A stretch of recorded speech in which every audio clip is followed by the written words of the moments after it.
नमस्कार, good evening all. अस्सलाम वालेकुम रहमतुल्लाहि वबरकातुह। नमस्कार नमस्ते चिन्मय सर। दादा। नमस्ते नमस्ते, क्या सर हाल है? घर गए नहीं? हाँ, हाँ। नमस्कार सर। नमस्ते नमस्ते। सर आज सैटरडे है, घर घर गए नहीं? ओ एक्चुअली मैं अभी रिसेंट में आया हूँ घर से, 2 दिन पहले। सो इसीलिए गया नहीं हूँ। इंशाल्लाह नेक्स्ट वीक जाऊँगा। सो जाने के लिए सोच रहा था एक्चुअली, गाड़ी से लेकर फरार हो गया है। तो बगैर बाइक का मुझे घर जाना पॉसिबल नहीं है मेरे लिए। बस में तो मुमकिन नहीं है। तो वो बोला कि मैं आज आ जाऊंगा, लेकिन वो घर पहुंचकर बोला कि आज मन नहीं कर रहा है, कल जाऊंगा। बोला ठीक है, जाओ कल आओ। तो इसीलिए मुझे आज रुकना पड़ा। और चिन्मय दादा, क्या हाल है बताओ? एकदम सर बढ़िया है, सब ठीक ठाक है। एकदम बढ़िया है। आपका जन्मदिन कैसे जी गुजरा सर। परसों? कुछ खास नहीं सर, बस काम करते करते निकल गए। अच्छा, मतलब जन्मदिन याद दिलाने वाले कोई नहीं थी क्या?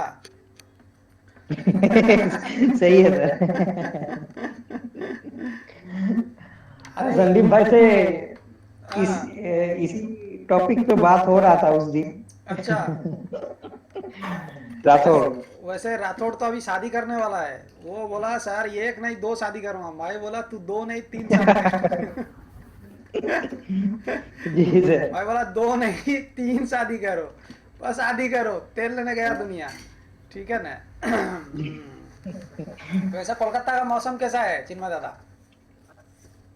ठीक ठाक ही है सर, अभी भी ठंड थोड़ा है। अभी भी ठंड है थोड़ा बहुत। Well done. आज थोड़ा सैटरडे है, बहुत। आज छुट्टी नहीं है क्या तुम्हारा? मैं सोचा आज बंदे कम जुड़ेंगे। फिर भी मैंने करीब 1 घंटे पहले अपडेट कर दिया था, ताकि कुछ बंदे जो घर को गए होंगे कम से कम वो अटेंड कर पाएंगे। हाँ हाँ हाँ। मेरा भी घर जाने का प्लान रहता है सैटरडे को। कितना दूर क्या है, रहता है आज तुम्हारा? गया नहीं, कल जाएंगे। कितना दूर रहता है तुम्हारा घर से? 26 किलोमीटर। बस 26 किलोमीटर में तुम घर को नहीं जाते हो डेली? जी नहीं सर। क्यों? कोई कसम खाए हो सर क्या? आने बीच में जाने कसम में। खाए हो क्या कि मैं घर नहीं जाऊंगा? नहीं सर, घर में जाना आना आने में सर टाइम बहुत लग टाइम भी जाता लगता है, है। करीब अच्छा। 40 मिनट। वैसे घर और में रूम लिए हो जानी या ऑफिस में ही रहते हो? जानी नहीं नहीं, ऑफिस में ही रहता हूँ, काम भी कर लेता हूँ।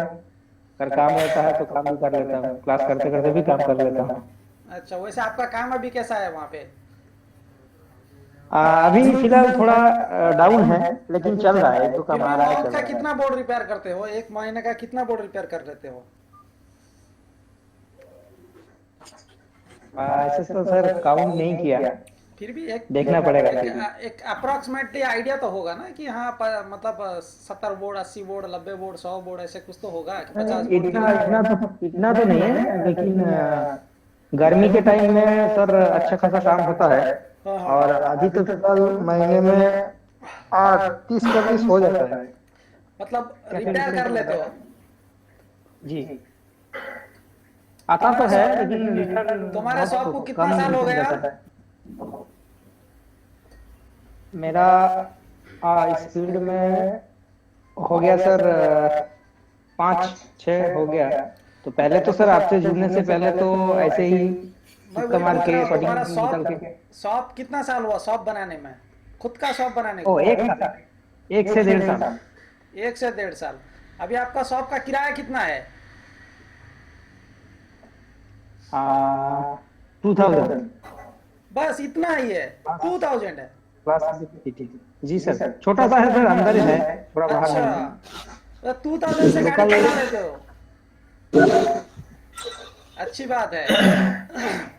और वो आपका वहाँ पे मतलब एवरेज रिपेयरिंग का चार्जेस क्या रहता है एक बोर्ड का?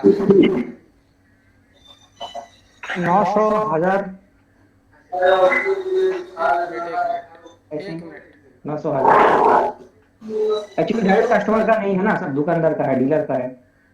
अच्छा, मतलब समझा नहीं मैं आपकी बात को। मतलब जो लोग सेल करता है उसके हम्म। पास कस्टमर जाता है सर्विस के लिए, और ओके। वो मेरे पास लेके आते हैं। अच्छा अच्छा। मतलब फिर भी आप मतलब एवरेज महीने का 30-35 हज़ार रुपये तो कमाते हो ना, 30-35 थाउजेंड जी सर। इतना तो कमाते हो ना, फिर किसके लिए इंतजार कर रहे हो, शादी नहीं कर रहे हो, यही पूछ रहा हूँ, इतना गोल गोल घुमा के पूछ रहा सर घर वाले के ऊपर छोड़ दिया, अरे घर मतलब वाले के तेल मम्मी लेने पापा। शादी करो जे, और कब कितना कमाओगे और फिर जाके शादी करो, मतलब आसमान में, मतलब मंगल ग्रह में जाके शादी करने का इरादा है क्या? हाँ? नहीं सर, घर वाले अभी के ऊपर हमारे छोड़ पास दिया और में देख तीन रहे से हैं, चार ऑनरेबल कोशिश में है। मतलब बैचलर हैं जिनको जितने जल्दी हो सके शादी कर लेना चाहिए। एक तो तुम हो, एक हमारा समीर है बरहमपुर से, एक संदीप है, वो तो बोला मैं सर 2 शादी करूँगा, मैं बोला 3 करो, 2 का करने का क्या है, 3 करो शादी ना। तो जल्दी शादी करो, कम से कम मुझे घूमने का मौका मिलेगा, कम से कम जाके मुझे घूमने जी का सर मौका जरूर। मिलेगा, क्योंकि हमारे महेंद्र जी ने शादी कर लिया, मतलब वो लॉकडाउन में, बस फोटो क्लिक करके भेज दिया, मैं बोला इससे क्या काम बनेगा, अयो अम्मा मेरे को जाना था लेकिन लॉकडाउन में ही तुम्हें शादी कर दिया, इतना जल्दबाजी में तो जी अच्छा जी अच्छा, कोई सर। बात नहीं, अभी तो लॉकडाउन ओपन हो गया, शादी करो जे सर जल्दी से। नमस्कार। हम्म। सर नमस्कार। नमस्कार राजीव रोशन, बताइए क्या हाल है? ये बढ़िया सर, आप कैसे हैं सर? मैं आपके सामने कैमरे में हूँ, मस्त हूँ, जबरदस्त हूँ, और बताइए। जी ठीक है। अच्छा अभी तो बस वही थोड़ा मौसम चेंज हो रहा है अच्छा। और वगैरह भी इस हिसाब से चल रहा है, अभी तो नॉर्मल ही थोड़ा। काम नॉर्मल है, सब सब जगह अभी थोड़ा से काम डाउन है, हमारा भी ये काम हर जगह लगभग यही है सर, सेम सेम ही है हर जगह। हर जगह काम थोड़ा डाउन है, हमारा भी काम डाउन है। हमारा डेली 10-12 बोर्ड, 10-15 बोर्ड आता था, अभी महीने 5-6 बोर्ड है, सो काम थोड़ा डाउन है। अभी हम लोग का भी वही हो रहा है, दो तीन पे अटक जाता है अभी। नहीं अभी काम थोड़ा डाउन है, मतलब अभी थोड़ा ठंड का सीजन है, उसके बाद दूसरा चीज़ ये है कि अभी सब लोग थोड़ा इधर उधर घूमने के माहौल में हैं, थोड़ा रिपेयरिंग की तरफ फोकस कर नहीं रहे हैं, तो इसीलिए अभी थोड़ा सा डाउन रहेगा। जैसे ही थोड़ा सा वो धूप स्टार्ट होगा, गर्मी स्टार्ट होगा, तो जी मार्च के स्टार्टिंग में और अप्रैल के, मतलब मार्च के एंडिंग और अप्रैल के स्टार्टिंग में, इसमें मस्त एक बारिश होने के बाद काम आ जाएगा, टेंशन मत लो। हम लोग के यहाँ अभी जो है ना सर, इधर बिहार में जो मुजफ्फरपुर है, वो अभी जनरेशन, अभी थर्ड जनरेशन फोर्थ जनरेशन तक का बोर्ड ही ज्यादा मतलब रिपेयर के लिए आता है। नहीं अभी तो पूरे इंडिया वो में, सब तो लगभग। पूरे इंडिया में अभी भी आपको और 4 से 5 या 6 महीना, लगभग 6 मंथ तक आपको फोर्थ फिफ्थ जनरेशन का सामना करना पड़ेगा। फोर्थ फिफ्थ जी जनरेशन आपको अभी बाकी 6 मंथ। वही जब लेटेस्ट बोर्ड आ जाता है उस समय लगता है कि वो बाउंसर जा रहा है फिर। नहीं फोर्थ, देखिए जी फोर्थ और फिफ्थ जनरेशन से आसान है रिपेयरिंग करना 6-7 जनरेशन का, मैं बार बार बता रहा हूँ, फोर्थ फिफ्थ जी से भी आसान है, क्योंकि 6-7 में आपको सिर्फ और सिर्फ चेकिंग करने का ऑप्शन पीडब्ल्यूएम में है और इनकी पावर गुड पे है, बाकी किसी की ऑप्शंस कुछ भी बाकी। आज मैं 2 बोर्ड बैठा था लेकर, एक भेगास का बोर्ड था, और सॉरी एक था हमारा E802 का 8 जनरेशन का बोर्ड था, और कोई एक G07FP का, मुझे मौका ही नहीं मिला, मतलब उस कुछ है ही नहीं उसमें चेक करने के लायक का, ठीक है ना, मतलब ऐसा कुछ और बचा नहीं है, कहीं पर कोई लॉजिक गेट्स भी नहीं है जिसका कोई ख़राब होने का संभावना हो, बिल्कुल सिर्फ पीडब्ल्यूएम के ऊपर डिपेंडेबल है। तो 6 और 7 जनरेशन आपको बहुत आसान है मतलब रिपेयर करना। हाँ लेकिन उसमें एक गेम चेंजर ज़रूर ये है कि तुम्हारा बायस जो है वो गेम चेंजर है, बाकी कुछ भी नहीं है, बहुत आसान है रिपेयर करना। थर्ड फोर्थ फिफ्थ जनरेशन से और भी आसान है 6-7 जनरेशन रिपेयर करना, क्योंकि उसमें सिर्फ पीडब्ल्यूएम को डिपेंड तो फिर करता भी है। बाकी तो, हम्म। हाँ बाकी तो पहले तो पूरा फुल फुल बाउंसर जाता था, बट अब तो थोड़ा समझने का, आपके क्लास के बाद समझने का प्रयास धीरे कर रहे धीरे हैं होगा, अभी उसमें। थोड़ा इट विल टेक टाइम, अभी आपको बिल्कुल भी एकदम से सभी चीज समझ में नहीं आएगा, इट विल टेक टाइम्स, धीरे धीरे आप जी जब जी थोड़ा सा स्टे करोगे और बाकी फिर उसको काम में फोकस कर करोगे रहे तो फिर हैं। धीरे धीरे वो होगा, ठीक है ना, इमीडिएटली तो नहीं होगा, धीरे धीरे होगा, इट विल टेक टाइम्स, लेकिन होगा जरूर इंशाल्लाह। चलिए टाइम ठीक सर है। तो देते ही हैं। आर्किटेक्चर, बोलो चिन्मय दादा क्या बोल रहे थे, बोलो। सर कुछ आर्किटेक्चर है जिसमें कोड पहले बनेगा बाद में डीसी टू डीसी बनेगा, ऐसा कुछ है? मतलब कुछ आर्किटेक्चर है क्या? वो पेंटियम का एक मॉडल आया था, हालांकि वो हाँ जी सर, एक ज़्यादा चीज है। नहीं है, पेंटियम का आया था जो ब्रासवेल का था, वो बोर्ड भी कम गया। अब मैं उसमें ज़्यादा फोकस किया नहीं, अभी वो बहुत बहुत कम बोर्ड है। अपोलो लेक के इसमें था, वो अपोलो लेक जो था उसी का स्ट्रक्चर था, बाकी वो इतना ज़्यादा नहीं है। बाकी जो 6 और 7 जनरेशन है या 8 जनरेशन है, उनमें कोर का 2 हिस्सा कर दिया है। एक हिस्सा VCC ऐसे कर दिया है और एक हिस्सा कोर एंड GFX कर दिया है। इसी में सर इसमें दो VCC है, एक VCC कोर है और एक VGG कोर। हाँ, ये अरे अल्टीमेट लैंग्वेज में एक VCC ऐसे होगा जो CPU को डेट सप्लाई चाहिए, यानी कि जो बिफोर अच्छा, कोर अच्छा, से CPU को 1 वोल्ट या 0.8 वोल्ट या 0.9 वोल्ट का एक सप्लाई चाहिए, जिससे CPU का इंटरनल सेक्शंस वर्किंग करने के लिए। और दूसरा जब ये बनेगा फिर उसके बाद जाकर कोर बनेगा। तो इस दोनों का, ये तीनों का एनाबल ही सिर्फ VR ऑन है, VR ऑन है, तीनों का एनाबल VR ऑन है। पहले के स्ट्रक्चर में क्या है, 4th 5th जनरेशन में CPU का सप्लाई VCC ऐसे ये आपको सेपरेट होता था, एक सेपरेट PWM से बनाया जाता था, या तो फिर किसी DC टू DC से बना दिया जाता था, जैसे 1.0 का DC या 1.5 का DC से कन्वर्ट कर दिया जाता था। लेकिन इसमें क्या किया गया है, कोर IC से VCC ऐसे और कोर और GFX इनकी सेपरेशंस कर दिया है, जिसमें आप कोर बनने से पहले उसी सेक्शंस का, उसी IC का एक हिस्सा वर्कआउट करेगा और फिर उसके लिए PWM ड्राइविंग और PWM मॉसफेट अलग से होगा। ठीक है, यानी कि टोटल ये वर्कआउट नहीं करेगा ये IC। सम लाइक मैं ड्राइंग कर देता हूँ ओवरऑल के लिए, आपको समझने के लिए। ये आपका कोर IC है, ठीक है, NCP 82021D या 82021 जो लगता है ज़्यादातर 6 और 7 जनरेशन में, इसमें 2 हिस्सा कर दिया है, एक कोर के लिए और एक GFX के लिए। और इन सब का इंटरेस्टिंग बात यह है कि इनको ड्राइविंग करने के लिए इसके पास कोई ऑप्शंस नहीं है, PWM इसके साथ कनेक्टेड नहीं है। इसने क्या किया है, जो VCC ऐसे है इसके लिए एक PWM यहाँ लगा दिया है और ये मॉसफेट लगाया, यानी कि ड्राइविंग सेपरेट कर दिया है। इसका ड्राइविंग यहाँ से जाएगा, इसका फेज यहाँ से निकलेगा और इसको सिर्फ यहाँ से एक PWM एंड DRB ऑन जाएगा, 2 सिग्नल इसको बच जाएगा जी, ठीक है ना। सो इसमें क्या जी है, सर। आपको टोटल सेपरेट कर दिया है। ये VCC ऐसे है जिसका इन तीनों का एनाबल जो है VR ऑन रखता है, वो VR ऑन। ये ज्यादातर आपको IO से निकलता है या किसी का पावर बोर्ड के साथ कनेक्ट कर देता है, और मैक्सिमम टाइम ये VR ऑन आपको कभी 1 वोल्ट भी मिल जाएगा, कभी 3.3 वोल्ट भी मिल जाएगा। अगर CPU से SOC से निकाला है तो 1 वोल्ट निकलेगा, ठीक है, अगर SOC से निकाला होगा तो 1 वोल्ट निकलेगा। और बाकी इनका भी इसी तरीके का स्ट्रक्चर रखा है, इसको भी सेपरेट एक PWM लगाया है, PWM ड्राइविंग IC, और इनके साथ अलग से मॉसफेट ऐसे लगाता है।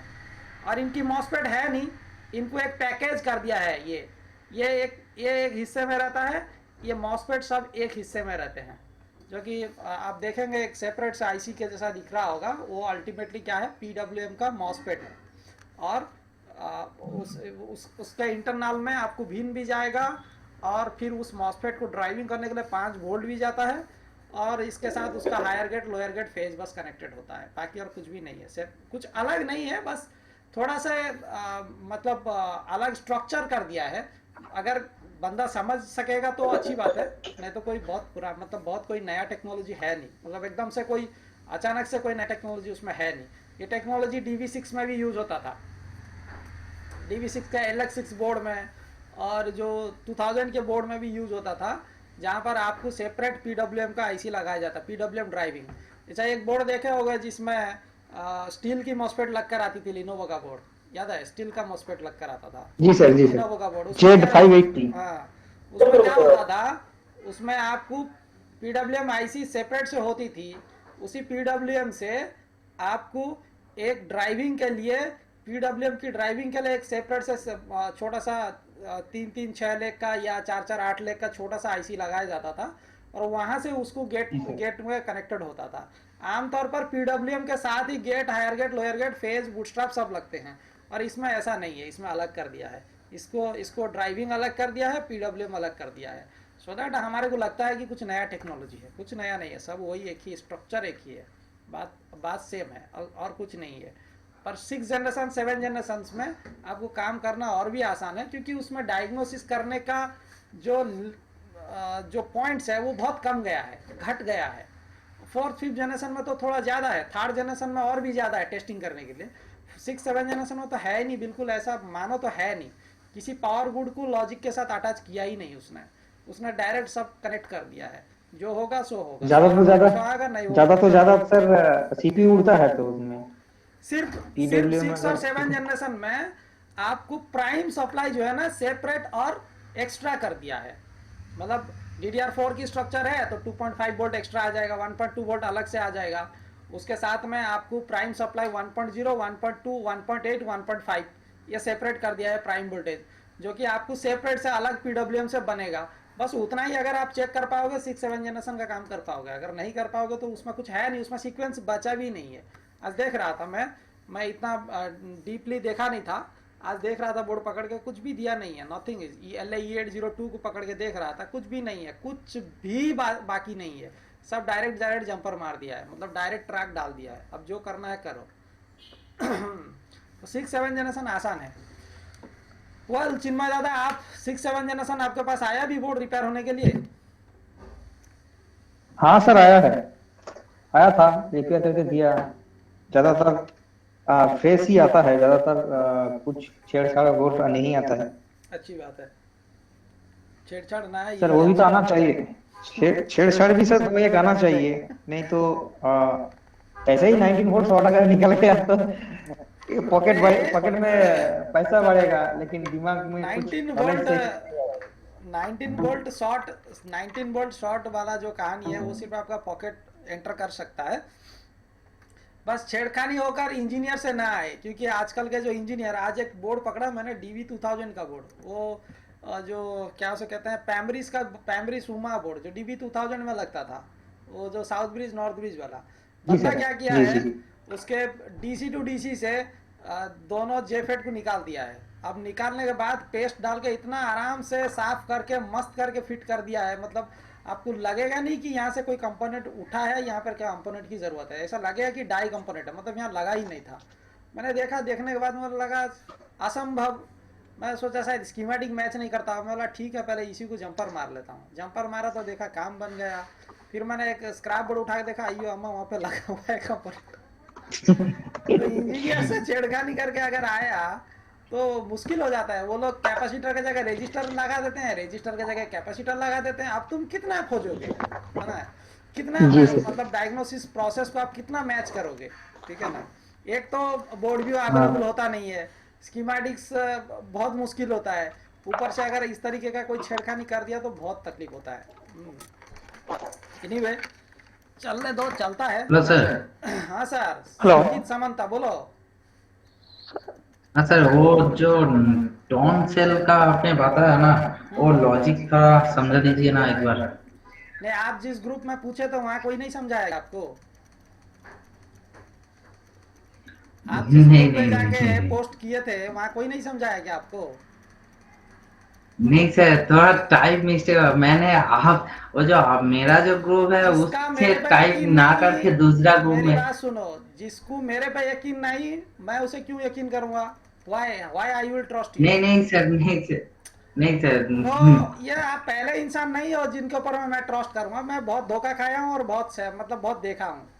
जिनको मेरे पे यकीन नहीं वो कहीं भी जाए, मेरे उससे क्या है।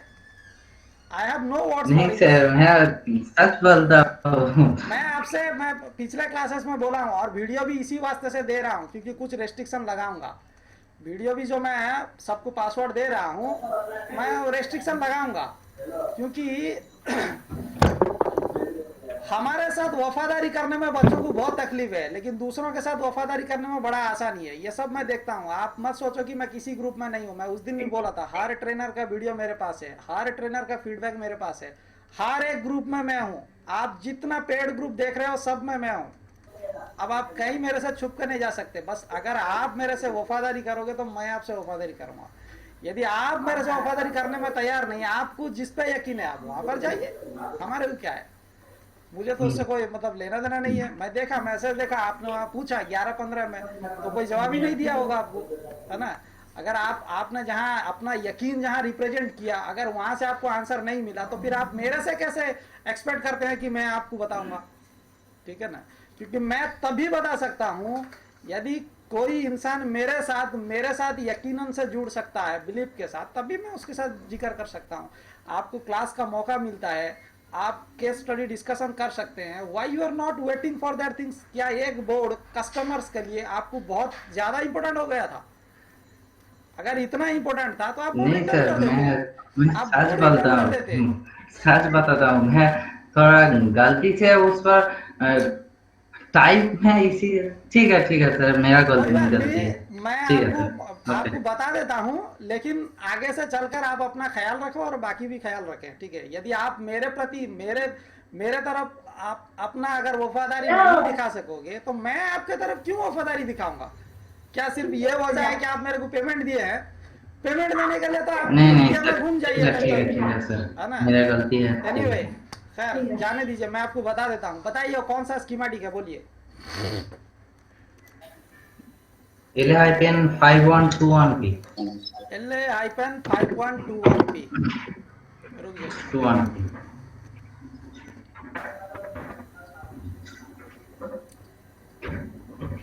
LA-5121P schematics.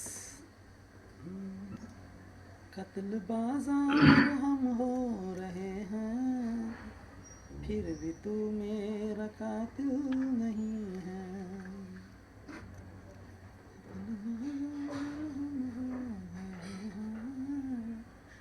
फिर भी तू मेरा कातिल नहीं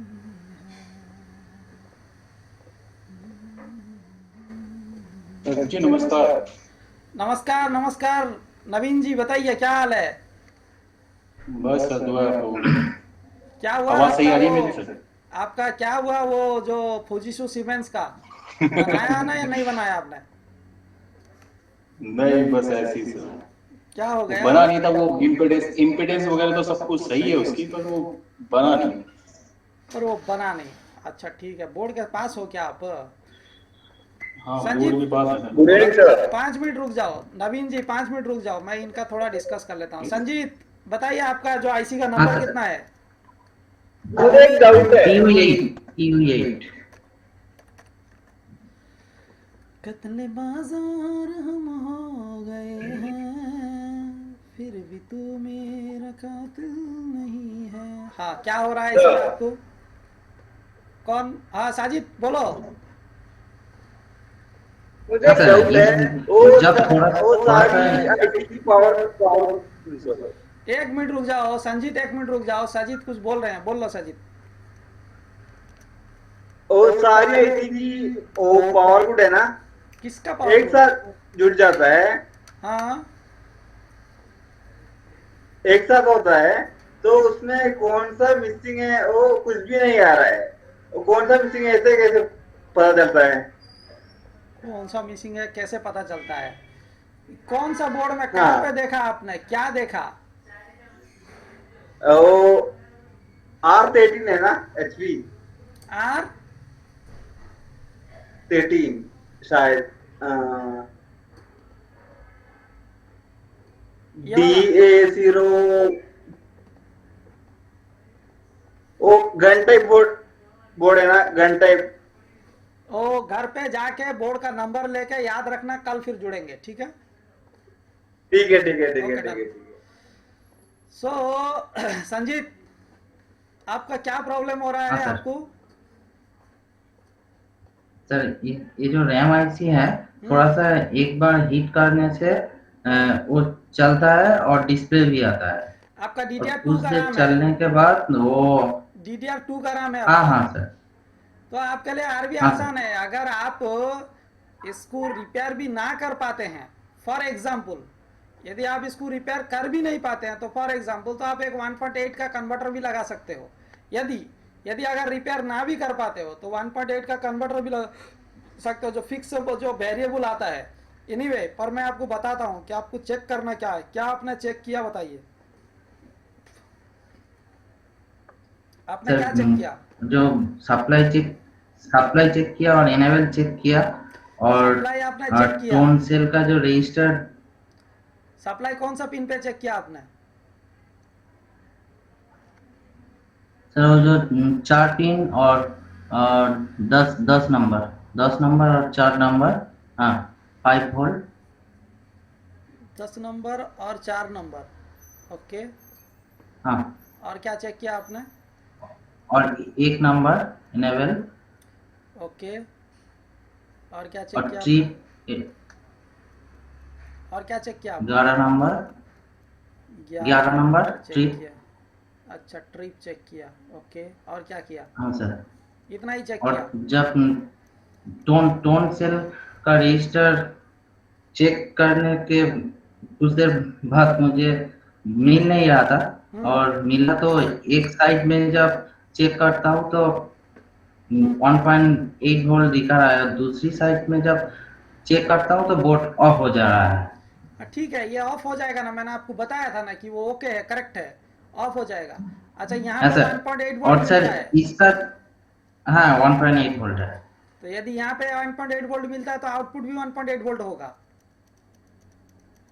हाँ हाँ सर, आउटपुट है। और इसका पावर लूप में 0.22 आ रहा है। नहीं, पावर गुड तो यूज हुआ ही नहीं है, पावर गुड इसमें यूज हुआ ही नहीं है। It is no non use, power good तो यहाँ पर क्रॉस लगा दिया है, इसका यूज हुआ ही नहीं है। पावर गुड इसका यूज हुआ ही नहीं है, ये इतना हाँ सिंपल है। आपका इशू क्या हो रहा है, आप हीट लगाते हैं तो चल जाता है, फिर जब हीट हाँ ठंडा हो सर। जाता है तो फिर नहीं चलता है, करेक्ट ना? तो ऐसे में हाँ सर। आपने हाँ क्या हाँ चेक किया, ये रजिस्टर को चेक किए हो, ये वाला रजिस्टर को? हाँ हाँ हाँ हाँ, सप्लाई।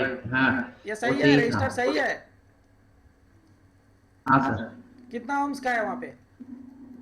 और जो फीडबैक का जो रजिस्टर है वो 28.7 के दिखा रहा है। जब मैं चेक किया दोनों ही रजिस्टर 12 के दिखा रहा है। जब तक आप इसको रिमूव ना करोगे बोर्ड से, जब तक ये रजिस्टर और ये रजिस्टर को जब तक बोर्ड से एक साइड से रिमूव ना करोगे, तब तक बोर्ड पे कभी भी रजिस्टर का वैल्यू परफेक्ट नहीं दिखाएगा। बोर्ड से निकालो या एक तरफ का ओपन कर लो, फिर जाकर रेजिस्टेंस चेक करो, आपको दिखाएगा, ठीक है? फिर उसके बाद जाकर दिखाएगा।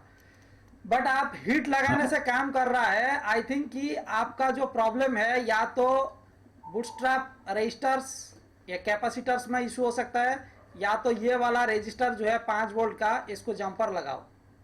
Let's make a jumper.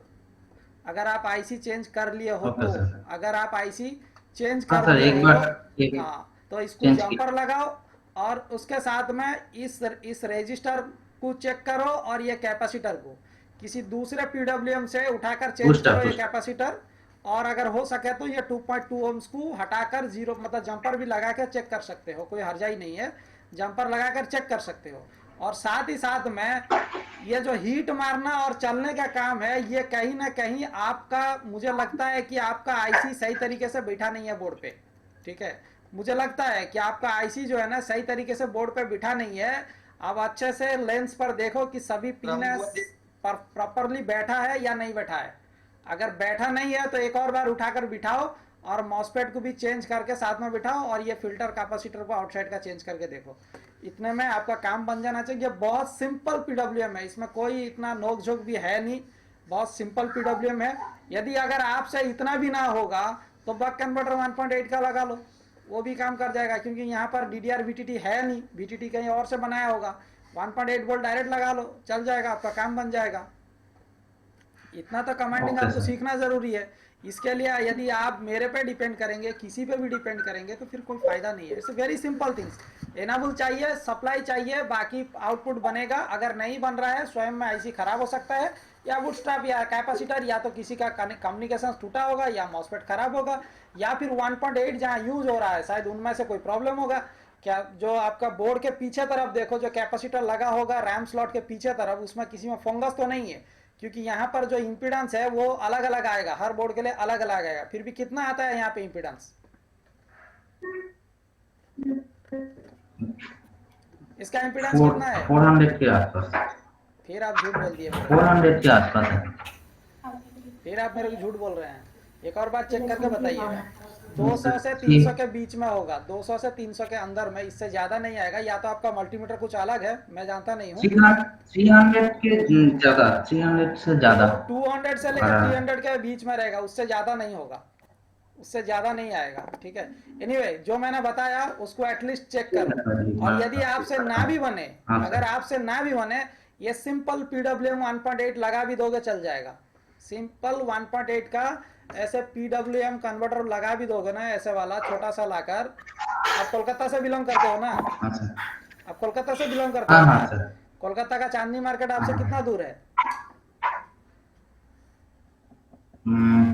45 kilometre. जाके वहां से जो बक कन्वर्टर होता है, 10 या 20 बक कन्वर्टर खरीद के ले आना। 30 रुपया, 35 रुपया या 50 रुपया या 60 रुपए के अंदर में आता है, इससे ज्यादा नहीं आता है। उसको ला के रखना है, ऐसे केसेस में वो बढ़िया काम करेगा, ठीक है। आईसी चेंज करने से भी बेहतर है ये लगा दो, काम खत्म। 5 वोल्ट सप्लाई दे दो, 1.8 सेट कर दो और उस पर आउटपुट लगा दो, खत्म काम। वो काम कर जाएगा, कोई दिक्कत ही नहीं है, 1.8 में चल जाएगा। सर एक बात है सर। बोलो सर। Okay sir. सर ये मार्केट कैसे लगा है? हाँ ठीक है, बोलो सलमान महमूद। सर मिला मिला सर मिला। हाँ जी। क्या मिला? ओ DA0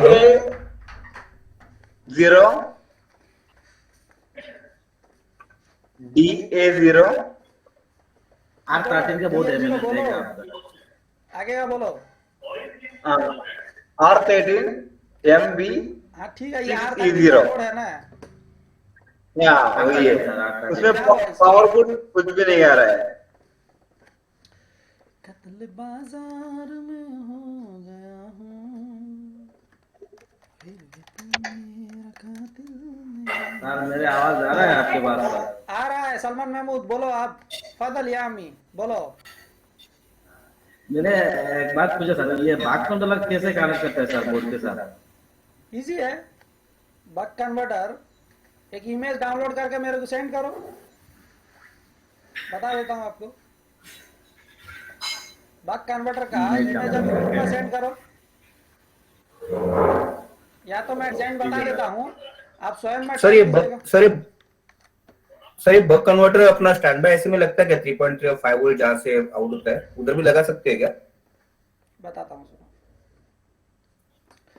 बक कन्वर्टर दो तरीके का मैं देखा हूँ, बाकी आपके पास क्या आता है मुझे नहीं पता। एक आता है फिक्स वाला, जो मैं देखा हूँ, एज पर दैट मैं आपको बता रहा हूँ। बक कन्वर्टर कुछ भी हो सकता है, लेकिन जो मार्केट में मैंने देखा हूँ या मैं जो यूज किया हूँ, एज पर नॉलेज मैं आपको बताता हूँ कि ये दो तरीके का आता है। एक फिक्स वाला आता है, एक नॉन फिक्स वाला आता है। फिक्स और नॉन फिक्स का फर्क क्या है? फिक्स वाले में ऑप्शंस है कि आप डायरेक्ट 1.5 वोल्ट जनरेट कर सकते हैं, डायरेक्ट 3.3 वोल्ट जनरेट कर सकते हैं, डायरेक्ट 5 वोल्ट जनरेट कर सकते हैं। ओके, तो उसमें क्या होता है, सपोज 1.5 के लिए यहां पर एक जंपर देता है, ऐसे इसके ऊपर लिखा रहता है 1.5 वोल्ट। ऐसे 3.3 को जनरेट करने के लिए ऐसे जंपर होता है, और यहाँ पे ऊपर में लिखा रहता है कि 3.3 वोल्ट। और 5 वोल्ट के लिए भी उसी तरीके का एक जंपर होता है, पैड होता है, उसके ऊपर लिखा रहता है 5 वोल्ट। ओके, यदि आपको सपोज 3.3 वोल्ट जनरेट करना है तो आप इसको सोल्डर कर दीजिए, ये पैड को सोल्डर कर दीजिए, बाकी जो भी पैड सोल्डर हुआ होगा उसको ओपन कर दीजिए, जितना आउटपुट लेना है। अब उसमें क्या है, इनपुट पॉजिटिव होता है, पॉजिटिव इनपुट, नेगेटिव इनपुट, ये इनपुट रहता है, ये इनपुट रहता है। अब आउटपुट में भी पॉजिटिव होता है, नेगेटिव होता है। ओके, इसमें आपको सबसे आसान क्या है, इसका दोनों भी नेगेटिव कॉमन है। पॉजिटिव, सॉरी, जो इनपुट का नेगेटिव और आउटपुट का नेगेटिव कॉमन है। इसलिए आपको क्या करना है, ज्यादातर आपको अगर जैसे अभी ये स्कीमेटिक देखा तो वहां पर 1.8 बनाने के लिए 5 वोल्ट का मिनिमम हुआ तो काम कर जाएगा। ये बक कन्वर्टर 5 वोल्ट से लेकर अप टू 18 वोल्ट तक काम करता है, 15 वोल्ट, 17, 18 वोल्ट, 19 वोल्ट तक काम करता है, 19 वोल्ट तक काम करता है। यहाँ पर आपको सिंपल या तो 5 वोल्ट या तो 19 वोल्ट, अगर 1.8 वोल्ट बनाना है तो 5 वोल्ट दीजिए, अगर 5 वोल्ट बनाना है तो 19 वोल्ट लगाइए, ठीक है। सो यहाँ पर 19 वोल्ट लगाएंगे और यहाँ पे नेगेटिव पॉइंट आप ग्राउंड कर देंगे, और ये आउटपुट लेकर 3.3 वोल्ट जहां जरूरत है वहां लगा लीजिए। इजी टास्क है। समझ में आई बात सलमान महमूद? सलमान महमूद, यस सर, समझ में आया बात? अब यस सर, ये फिक्स यस की सर, कहानी यस सर। है। कोयल का आउटसाइड पे, हाँ, कोयल का आउटसाइड पे लगा दूं सर। कॉइल के आउटसाइड पे लगा लीजिए, जहां जरूरत है वहां पर लगाइए, ठीक है। अब दूसरा है नॉन फिक्स। नॉन फिक्स में कहानी क्या रहता है? सेम इनपुट रहता है, पॉजिटिव इनपुट सेम रहता है, नेगेटिव इनपुट सेम रहता है, आउटपुट V सेम होता है, ये आउटपुट, ये इनपुट, ये इनपुट, ये आउटपुट, ठीक है, नेगेटिव। अब इसका नेगेटिव जुड़ा रहता है, सो आप किसी एक नेगेटिव को लगा लीजिए इनपुट के लिए, या आउटपुट में लगा दीजिए, जहां भी लगाना है एक जगह लगा लीजिए, काम कर जाएगा।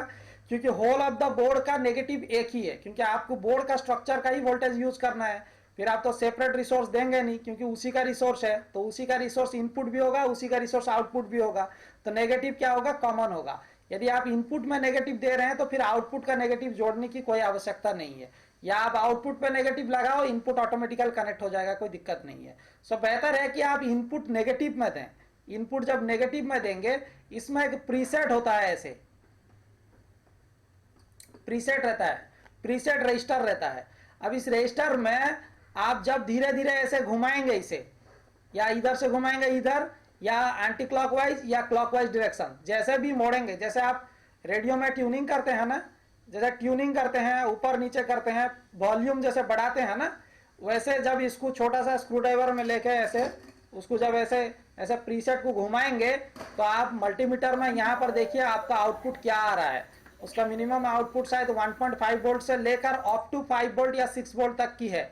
आप उसके बीच में कहीं पर भी सेट कर सकते हैं। सपोज मुझे 1.8 वोल्ट चाहिए, तो मेरा जैसे ही आउटपुट के पास में 1.8 वोल्ट मिलने लगेगा, इस रजिस्टर को फिक्स करके मैं ग्लू डाल दूंगा वहां पे, ठीक है। जो हॉट गन में लगा के ग्लू डालते हैं ना, जो प्लास्टिक का, वो डाल दीजिए, 1.8 फिक्स हो गया। आई बात समझ में? एकदम तो सर, ये सर, ये रैम का सेक्शन पे लगा दो तो सर, कि रैम का आईसी निकल दो अब निकालना पड़ेगा आपको। अभी रैम का आईसी रख के उसमें तो कोई आपका काम बचा ही नहीं है, ठीक है ना। हाँ, लेकिन जिस रैम की सप्लाई में VTT प्लस आउटपुट दोनों बनते हैं, उसके लिए PWM का इस्तेमाल ना करो, क्योंकि उसके लिए 2 बक कन्वर्टर का इस्तेमाल होगा, आउटपुट के लिए एक और VTT के लिए एक। वहां पर आप वहां पर कोशिश कीजिए कि PWM IC लगाकर आप काम कर लें। अभी जैसा उनका मसला है 1.8 वोल्ट, उसमें VTT है नहीं, VTT सेपरेट है, तो एक ही बक कन्वर्टर से उनका काम आसान हो जाएगा। 1.8 का एक बक कन्वर्टर लगाएंगे प्रीसेट वाला, तो उनका काम बन जाएगा। सिंपल है, एक बक कन्वर्टर छोटा सा कहीं पर भी बोर्ड पे फिक्स कर सकते हो, जंपर लगा लो, यहाँ से यहाँ तक एक पॉजिटिव दे दो, 19 वोल्ट दे दो, नेगेटिव 19 वोल्ट ग्राउंड कर दो, और यहाँ पे 1.8 का निकला, इसको लेकर रैम का जो कॉइल होता है, कॉइल हटा दो। कॉइल को हटा देने के बाद, ये सपोज कॉइल का इनपुट था, ये कॉइल का आउटपुट है, पूरा कॉइल निकाल के फेंक दो, आउटपुट में लेकर लगा दो, ऐसे आउटपुट में लेके 1.8 वोल्ट लगा दो। लगा दिया, आउटपुट का तो ग्राउंड तो ऑलरेडी ग्राउंड है, आपको जरूरत ही तीन वायर का कनेक्शन होगा। पॉजिटिव के जगह ना भीम दे दो, नेगेटिव लगा दो, और आउटपुट का एक वायर लेकर वहां पे लगा दो, खत्म, दैट्स इट, हो गया, काम बन जाएगा। ठीक है सर। इतना भी हमारा वहाँ सर पहले ये इंस्ट्रक्शन लगाया इस टाइप का मिलता है, पहले वाला टाइप का मिलता रुको है। मैं देखता हूँ, ये तो मैं मतलब समझा दिया, फिर भी देखता हूँ, रुको। सर बोलो, सुन रहा हूँ। ये 3 सर, फोटो भेजूं क्या? 5 3 वोल्ट 5 वोल्ट, ये भेज सर दो। ये अपना स्टैंड बाय में लगाना होगा 3.3 और 5 वोल्ट में तो लगेगा क्या ये बक कन्वर्टर? दोनों स्टैंड बाय सेक्शन पूरा खराब देखिए, रहेगा तो लगाने में 5 हर्जाई वोल्ट नहीं 3 है, वोल्ट। देखिए लगाने में हर्जाई नहीं है, लेकिन फिर बार बार बता रहा हूँ कि स्टैंड बाई में ये सक्सेसफुल नहीं है। कुछ देर के लिए चल सकता है, लेकिन ज्यादा देर के लिए ये वर्केबल नहीं होगा, ज्यादा देर के लिए ये नहीं हाँ चलेगा। सर, ये आई बात समझ में? ये वाला जहाँ पे करंट रीडिंग कम कंजम्पशन रहेगा वहां पर चल जाएगा, ये हाँ। ज्यादा करंट रीडिंग रहेगा, एम्पियर ज्यादा रहेगा, वहां नहीं चलेगा। और नहीं चलेगा। जहां पर करंट की कंजप्शन कम है वहां चल जाएगा, जहां पर करंट की कंजप्शन ज्यादा है वहां पर नहीं चलेगा, ठीक है। रुको मैं जरा देखता हूँ, जो बक कन्वर्टर यूज होता है वो अगर मिल जाए। हाँ, ये वाला देखो,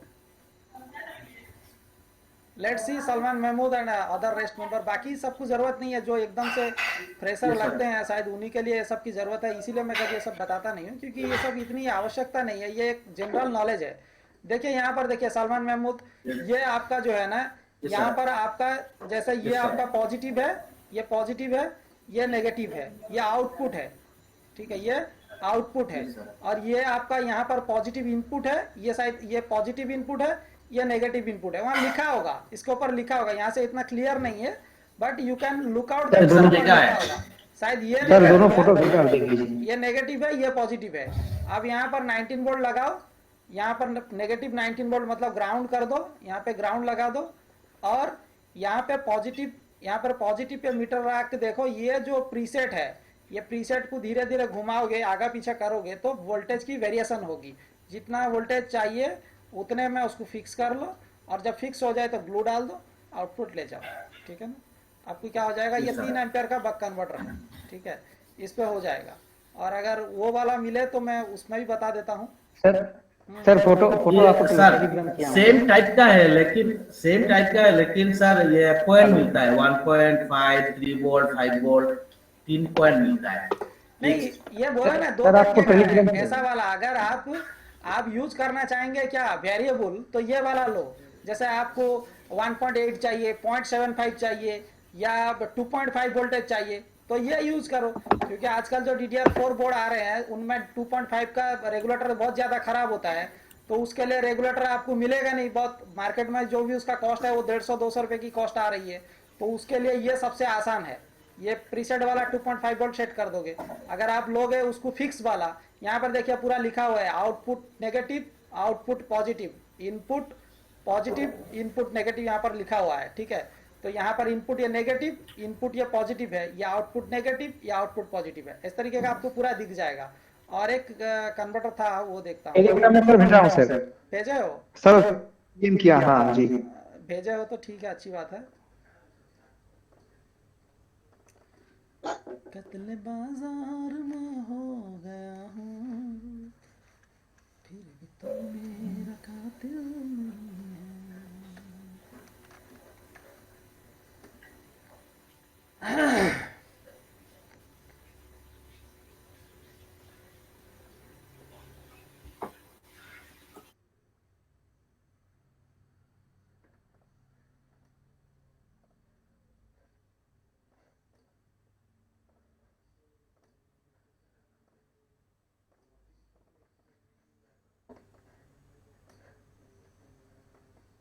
कहाँ पे सेव किया मैं?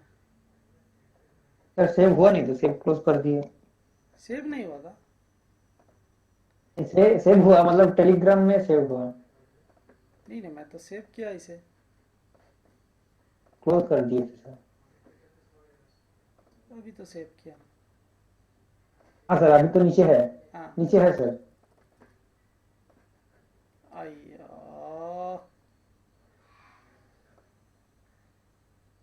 सर मैंने भी भेजा सर। खैर वहीं पर ओपन कर देता हूँ। ये देखो, यहाँ पर देखो सलमान महमूद, ये है आपका 1.5 का जंपर, दिख रहा है ये सलमान महमूद? सर ओपन नहीं हुआ। दिख रहा है सर, ओपन नहीं हो रहा है सर, ओपन नहीं हुआ। मतलब ओपन नहीं, मतलब स्क्रीन में दिख नहीं रहा है आपको? स्क्रीन में दिख रहा है सर, लेकिन टेलीग्राम के अंदर नहीं सर, ठीक तरह से नहीं दिख रहा है सर, मतलब जो आप बता रहे। फोटो पूरा ओपन नहीं हुआ सर। अभी हुआ? नहीं हुआ नहीं सर, नहीं सर।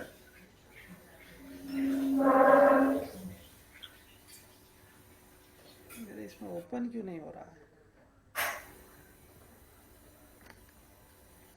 सर फोटो के ऊपर राइट क्लिक करके उसको नहीं, प्रॉपर्टीज में जाके।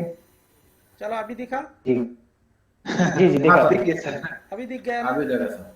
चलो जैसे भी हो जाए, काम बन जाए, अच्छी बात है। ये देखो यहाँ पे 1.5 ये वाला सर, सेम ही वाला, ठीक है। यहाँ पे 1.8 का, और ये संजीत सामंत था। आपको प्रीसेट लेने वाली जरूरत नहीं है, 1.8 का ऑप्शन है, you can use direct here. और भी आसान हो गया आपके लिए, प्रीसेट की जरूरत नहीं है।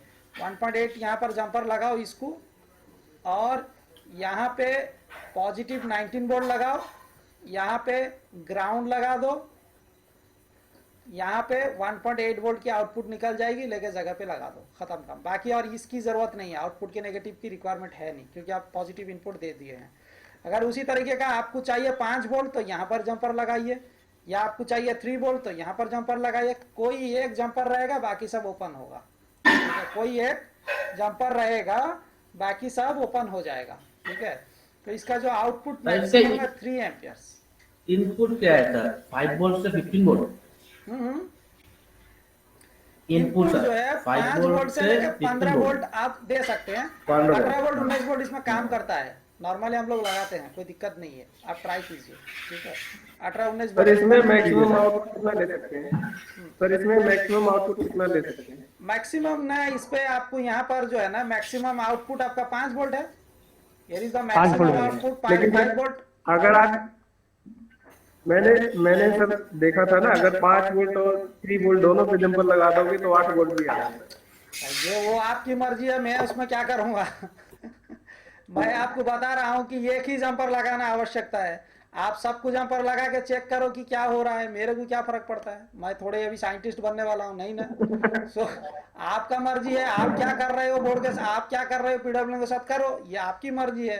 ये तो कोई बहुत बड़ा 30 मार चीज नहीं है जो मतलब अगर सब जंपर मार दूंगा तो कुछ बम बन जाएगा, ऐसा तो है ही नहीं। ज्यादा से ज्यादा जल जाएगा या नहीं तो ज्यादा से ज्यादा ऑन नहीं होगा, करके देखो क्या फर्क पड़ता है, ठीक है ना? सो कोई भी एक आउटपुट के लिए आप एक ही इस पर जंपर लगा सकते हो, कोई भी एक आउटपुट के लिए एक जंपर। 3.3 के लिए 3.3 की जगह, 2.5 के लिए 2.5 की जगह, 1.8 के लिए 1.8 पर, 1.5 के लिए 1.5 पर, और 5 वोल्ट के लिए 5 वोल्ट पर। एक ही आउटपुट इसका मिल सकता है, दो मल्टीपल आउटपुट आपको इसमें मिलेगा नहीं, ठीक है ना? और उसका यहाँ पर एक दूसरा है, ये वाला जो मैं आपको इंटरनेट पे दिखाया, ये वाला है। यहाँ पर उसी तरीके का आपको पॉजिटिव नेगेटिव कनेक्ट कर दो और ये प्रीसेट को राउंड करो, तो आपको मतलब वेरिएबल वोल्टेज मिलेगा, जितना वोल्टेज चाहिए उतने में फिक्स करो और फिर यहाँ पर ग्लू डाल दो। ग्लू डाल देने से वो उतना फिक्स हो गया, आप आउटपुट लगा लो, काम खत्म, टेंशन नहीं, ठीक है? सो ये भी कर सकते हो, आपके लिए आसान रहता है, लेकिन ये इतना सक्सेस नहीं है जितना स्टैंड बाई के लिए हम इसको सोचते हैं, इतना सक्सेस टेस्टिंग के लिए सर, टेस्टिंग के लिए और जैसे ये बेहतर काम करता है, जैसे जो आपका इसमें मैक का बोर्ड में G3 हॉट के लिए 3.4 वोल्ट के लिए, वहां पर ज्यादा करंट कंजप्शन नहीं है। 3.42 के वोल्ट के लिए सर ये 3.3 वोल्ट आराम से काम करता है। और उसी तरीके का जैसे 1.8 DDR2 का है, वहां पर काम कर जाएगा, इजी है। DDR4 का 2.5 वोल्ट की फेलर हो जाती है रैम सेक्शंस में, वो आप लगा सकते हो, आसान है। उसी तरीके का अगर कहीं पर मतलब जैसे कि आपका 1.5 वोल्ट भी रैम सेक्शंस में कभी कभी 5117 में बनाता है, यदि आपके पास नहीं है तो 1.5 डायरेक्ट लगा दीजिए, वहां पर भी काम कर जाता है। लेकिन स्टैंड बाई में इतना काम करता नहीं है, वर्क करता है, डिस्प्ले आएगा, ज्यादा लॉन्ग टाइम चलेगा नहीं, 15 दिन महीने भर के अंदर में उड़ जाएगा, वो जल जाएगा, रहेगा नहीं। इसका भी अच्छा क्वालिटी का आता है, अच्छा क्वालिटी का अगर लगाओगे चलता है, ठीक है ना? अच्छा क्वालिटी का अगर लगाओगे तभी चलता है, ठीक है? ये आईसी वाले लोग ही ज्यादातर डील करते हैं फिर। करेक्ट। हेलो, एनीवे सो चलिए मैं जरा देख लेता हूँ कौन कौन लोग जुड़े हुए हैं। ये बक कन्वर्टर जो है, ये जो आईसी सेल करता है वही लोग करते हैं या फिर एसेसरीज वाले? माफ करना मेरा ब्रदर, इसके बारे में मेरा ज्ञान नहीं है, क्योंकि टेलीग्राम की दुनिया में बहुत लोग हैं और आप कहीं से भी कांटेक्ट करके ले सकते हैं। नेहरू प्लेस में ही मिलता है, टेलीग्राम में बिजनेस करने वाले भी हैं, आपके दोस्त भी होंगे, उनसे पूछ लीजिए, सलाह मशवरा कर लीजिए, मेरे पास उसका नॉलेज नहीं है। बहुत बहुत धन्यवाद। ठीक है, मैं देखता हूँ जरा कौन कौन लोग जुड़े हुए हैं। अमन जैन है, अब्दुल सादिक है, एडमिन ब्रदर है, अहमद हुसैन है, आजाद सर अस्सलाम वालेकुम, अमीन ठाकुर, अनीस सर अस्सलाम वालेकुम, Anoop Kumar, Anoop Verma, Anshab brother, Anuj Kumar Tiwari, Arun Kolar, Aryan brother, Ashish Gaur, Ashish Kushwaha, Aziz brother, BCS group, Vishwabhushan Nanda, colour 01, Chitraj Bhatt, Chinmay Dada, Shibu chip solution, Debashish Chakraborty, Deepak Jain, फ्राइम Malik, GS Panda, Ganesh ji, Govind Kumar, Hemendra Kumar, Idris Hasan, Ismail brother, IT expert services, Jagdish Bentur, Kamal Karamveer, Kaushal Karna sir, Mahendra वोयर, MD Saddam Bangladesh, Mohan Shah, Manoj Malik, Mohammad Usman, Mukesh Karki, Nasir Khan, Naveen Chandra ji, Om Pradhan ji, Pawan ji, Prem tech, Rahul Barot, Rahul Satyavali, Rajeev Roshan, Raju Kapse, Raju R computer, Ram Chauhan, Ramesh Kumar, Ravinder Kumar, Rinku Ahmed, Rinku, Rishi Kumar, Rizwan Ansari, S web, Sadashiv Dhaske, Saddam bhai, Sagar K S, Sajid, Salman Mahmood, Sanjay Sakaria, Sanjit Samanta, Shrihari computer, Somender Singh, Somen Karmakar, Somen Paul OS, Srinivas Reddy, Shubhranshu brother, Sujan Sagala, Sunny Patiala, Surya, Sujan brother, Tauqeer Ahmed, Tushar Kapoor, Venkat एसंस, Vicky, Vijay, Vishal, all are welcomes. बहुत बहुत शुक्रिया आप सब जुड़ने के लिए। नवीन जी, मेरी आवाज आ रही है आपको? हेलो नवीन जी। हाँ जी सर। हाँ, क्या हुआ हाँ जी सर। आपका क्या हुआ उस बोर्ड पे? वो बोर्ड पे वही आउटपुट नहीं निकल रहा सर, 5 और 3 का। ओ, ये आउटपुट नहीं निकल रहा है, 5 वोल्ट नहीं निकल रहा है। क्या आईसी यूज हुआ है? इसका semantic 51125A। 51125A use. 25A। Okay, क्या होता है इसमें पिन नंबर 13 पे अगर आप वोल्टेज इंजेक्ट करते हो तो क्या होता है?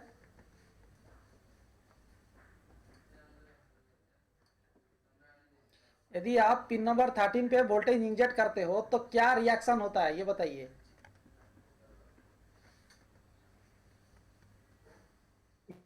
इसपे कुछ भी नहीं बनता इसपे। नहीं, आपने तो बताया, मैसेज लिखा था कि पिन नंबर 13 पे अगर 3 आपका वोल्ट आवाज- इंजेक्ट करता हूं तो स्टैंड बाय आईसी हीट होने लगता है, ऐसा आपने लिखा था ना? हाँ स्टैंड बाई ऐसी हीट होने जाता है। और ही अगर नहीं इंजेक्ट करते तो 1 वोल्ट आता है उसपे बस। पहली बात तो मैं आपको ये बताता हूं, पिन नंबर 13 को कट कर दो। पिन नंबर 13 को किसी भी पिन के साथ लगने से कट कर दो, ठीक है? फर्स्ट कट कर देने के बाद pin number 1 and pin number 6 इनके पास में क्या वोल्टेज है?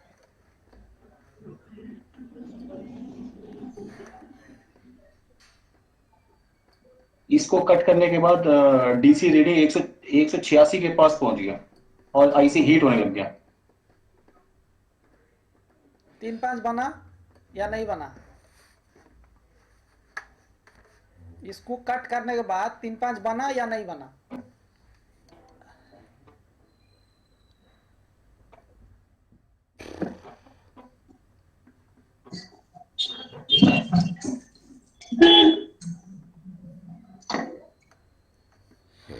हेलो, 3-5 बना या नहीं बना? कंटिन्यूअसली हीट होने लग गया।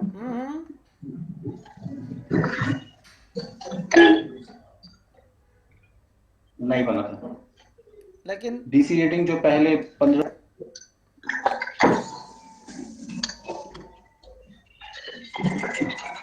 आवाज नहीं आ रही सर, ब्रेक हो गई। मेरी नहीं आ रही है या आपको प्रॉब्लम हो रही है? अनूप नेटवर्क कुमार, किसको हेलो दिखा अनूप कुमार, मेरे को आपकी नहीं आ रही है। अभी आ रही है?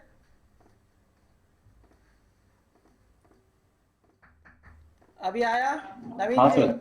अभी आ रहा है? हाँ जी हाँ जी हाँ जी सर, हाँ जी। हाँ, तो मुझे हाँ ये जी सर। बताइए कि जब पिन नंबर 13 को आप कट करते हैं तो आउटपुट बनता है या नहीं बनता है? अगर नहीं बनता है तो कितना एम्पियर कंजप्शन हो रहा है नहीं और बन- VRS3 के पास कितना वोल्टेज है? एम्पेयर तो 186 हो रहा है। वो छोड़िए, आपका क्या 186, मुझे नहीं फर्क पड़ता। VRS3 का क्या वोल्टेज है? कट करने के बाद VRS3 के पास क्या वोल्टेज है? वो बाद में देख के बताता हूँ, मैंने इस चक्कर में आईसी निकाल दी जो ओवरहीट होगी। सुनिए, सिंपल मेथड है, पिन नंबर 13 को कट कीजिए, पिन नंबर और 1 और 6 को चेक कीजिए कि यहाँ पे कितना वोल्टेज है। यदि बिल्कुल वोल्टेज नहीं है तो ट्रेस कीजिए, एक रजिस्टर लगा होगा जो ग्राउंड के साथ लगा होगा, या फिर ये रजिस्टर के साथ एक जेफेट लगा होगा जो कंट्रोल करने के लिए, या फिर इसका यहाँ पे एक जेफेट लगा होगा, रजिस्टर ग्राउंड हुआ होगा, कोई भी कंडीशन बन सकता है, लेकिन अल्टीमेटली कंडीशन ये होना चाहिए कि यहाँ का रजिस्टर सीधा ग्राउंड होना चाहिए और यहाँ का भी रजिस्टर सीधा ग्राउंड होना चाहिए। इतना करके देखो कि वीरेज 3 और वीरेज 5 में कोई फर्क नहीं पड़ना चाहिए। यदि इसको कट करने के बाद वीरेज 3 और वीरेज 5 डाउन हो रहा है तो definitely you have to be look out the verge 3 and verge 5 डेस्टिनेशंस, यानी कि 3 और 5 जहां जा रहा है आप वहां पर जाकर चेक कीजिए ये छोटा आईसी है या बड़ा आईसी है। 24 लाख का था। हाँ, तो फिर जो मैं बोल रहा हूँ वही चेक कीजिए, क्योंकि इसको कट करने के बाद यदि वीरेज 3 या 5 में डाउन होता है तब भी आईसी हिट होगा। यदि आईसी आउटपुट दे नहीं पा रहा है तो इसका मतलब एंट्रिप आपको कंट्रोल करके रखा होगा। एंट्रिप को आइसोलेट कर दो, यानी कि ओपन कर दो, एंट्रिप रजिस्टर के साथ ग्राउंड करा दो, फिर आपकी आउटपुट चेक करो। यदि आउटपुट नहीं बनता है तो फिर गेट का ट्रिगर को चेक करो, अपर मॉस्फेट, लोअर मॉस्फेट और कैपेसिटर को चेक करो। इतने से आपका काम बनेगा। मुझे उम्मीद है कि आप आईसी तो कब का बदल चुके होंगे, रखे नहीं होंगे, ठीक है ना। आईसी तो कब का बदल चुके होंगे, लेकिन 3 और 5 का रेंज का अभी भी आप कंफर्म नहीं है। आप एक बार देखिए कि शायद मेरे ख्याल से 3 रेंज जो है ना ज्यादा कंजप्शन होता होगा, जिसके कारणवश आपका आईसी हिट होता होगा। बाकी किसी कारण से आईसी हिट होगा नहीं इतने जल्दी, ठीक है ना। 3 या 5 का रेंज अगर प्रॉब्लम होगा, कंजप्शन ज्यादा होगा तो आईसी हिट होगा। अगर आउटपुट ना भी बने तो आईसी हिट नहीं होगा, आईसी अंडर कंट्रोल में रहेगा। लेकिन अगर 3 वोल्ट या 5 वोल्ट का जो एलडीओ वोल्टेज है वो अगर कंजप्शन होगा तो आईसी पक्का हिट होगा। अगर 3 वोल्ट का कंजप्शन हो रहा है तो आईओ या नहीं तो आरटीसी, दोनों से कोई गया, चेक करो, ठीक है। Thank you sir, thank you. Okay okay. हाँ सर जी बोलो सर, वो एक बोर्ड किया था ना जिसमें AVED लगाना था बोर्ड में, वो लगा तो दिया, उससे पहले मैं साउंड आईसी निकाल के रख चुका था, अब मैं नंबर भूल गया उसका। अच्छा है, आप उसी के ऊपर स्टिकर निकल मार के के नहीं लेकर जाना गए चीज थे। तो। 1 मिनट रुको, मैं देख के बताता हूँ जरा। वो बोर्ड दो तो वो वाला जो एचपी का बोर्ड है क्या, वो डायनर AMD वाला। अरे वो स्किटल का एक बोर्ड नहीं था, HP 250, देखो कहाँ कतने बाजार हम हो गए हैं, फिर भी तू मेरा कातिल। ALC 3222, एक सेकंड। ALC 3222। ठीक सर, थैंक यू सर। अरे रुको जी, थैंक यू नको जी। ALC 3222 नहीं है, ALC 3227 है।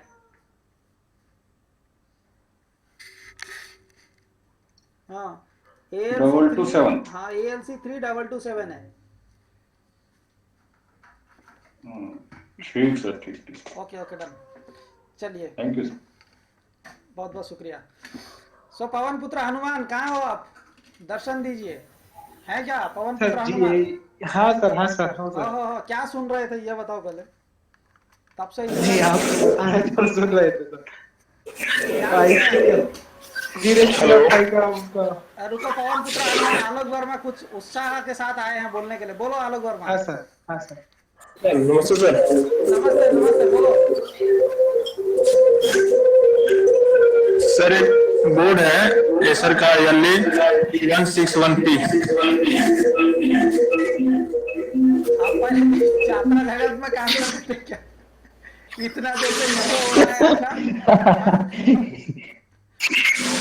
हेलो यार ये माइक टेस्टिंग चल रहा है क्या? बोलो बोलो। हाँ सर।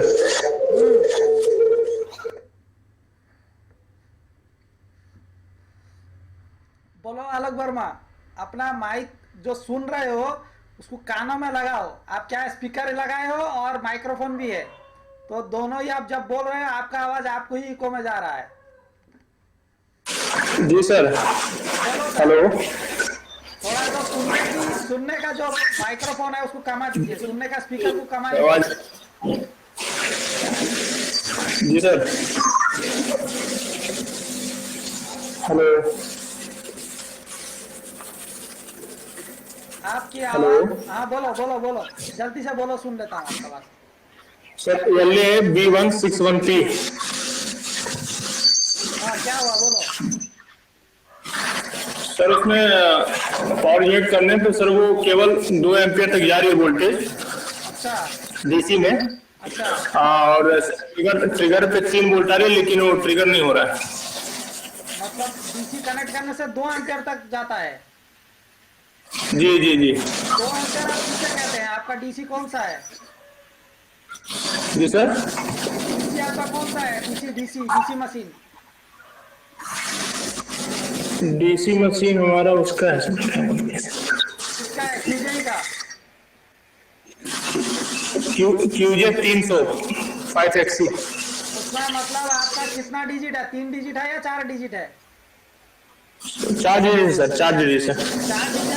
4 डिजिट में मतलब स्टार्टिंग में 2 उसके बाद 000 ऐसा आता है क्या? नहीं नहीं सर, 0.002 1 2 3 ऐसा जा रहा है। 002 और 2 एम्पियर बोल जी रहे हो, जी मैं टेंशन हो गया। 2 एम्पियर में है क्या जिंदा? ठीक है 002। नहीं नहीं, मैंने 19 वोल्ट डायरेक्ट दिया है। तो इसमें 3-5 बनता है ऐसे कंडीशन में? नहीं सर, ये प्रोग्रामेबल आयो है, अरे या तो मुझे नॉलेज मिला है। 3 वोल्ट 5 वोल्ट बनता है इसमें?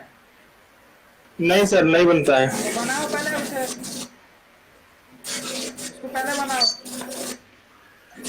जी उसको फर्स्ट बनाओ। आवाज कट आ रही है सर थोड़ा सा। आप म्यूट करो, आपको सही आवाज आएगा, मैं बताता हूँ। आप म्यूट करो।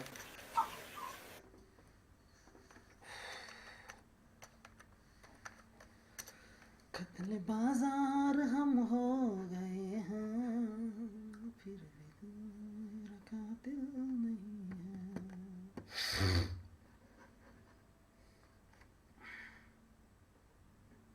जा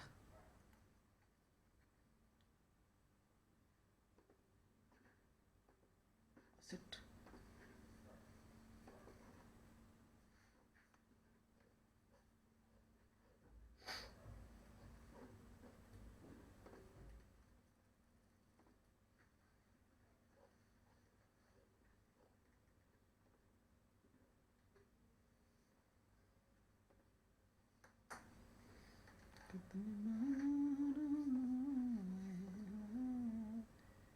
फिर भी तू मेरा कातिल नहीं है।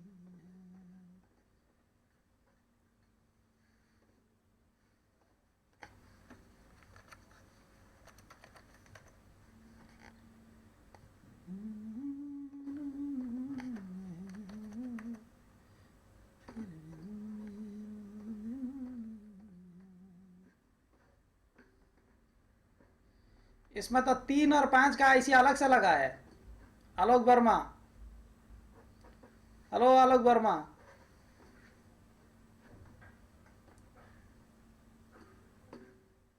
आलोक वर्मा,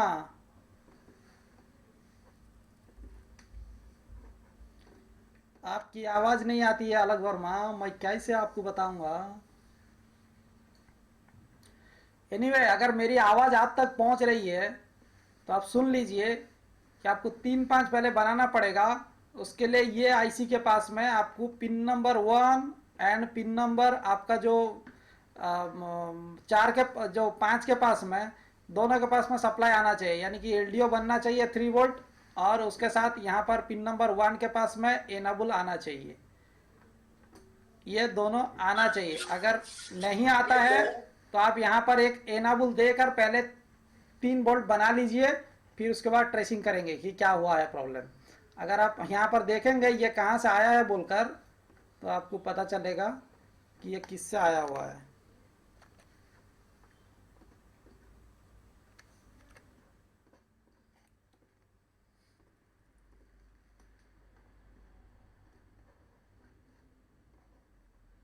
यहाँ पर EC_ON से आया है। कहाँ से आया है देखो, या तो मैन पावर ऑन या तो EC_ON, दोनों में से किसी एक से आया होगा। आई थिंक शायद मैन पावर ऑन से आया है। तो ये मैन पावर ऑन कहाँ पर है?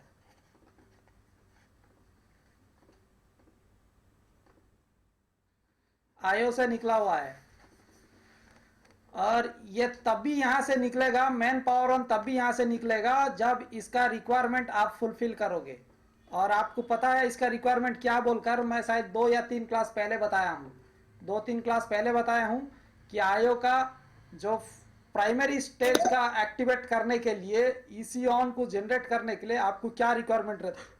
सबसे पहले इसका requirement, one of the requirement कि इसके पास में LDO supply पहुंचाओ।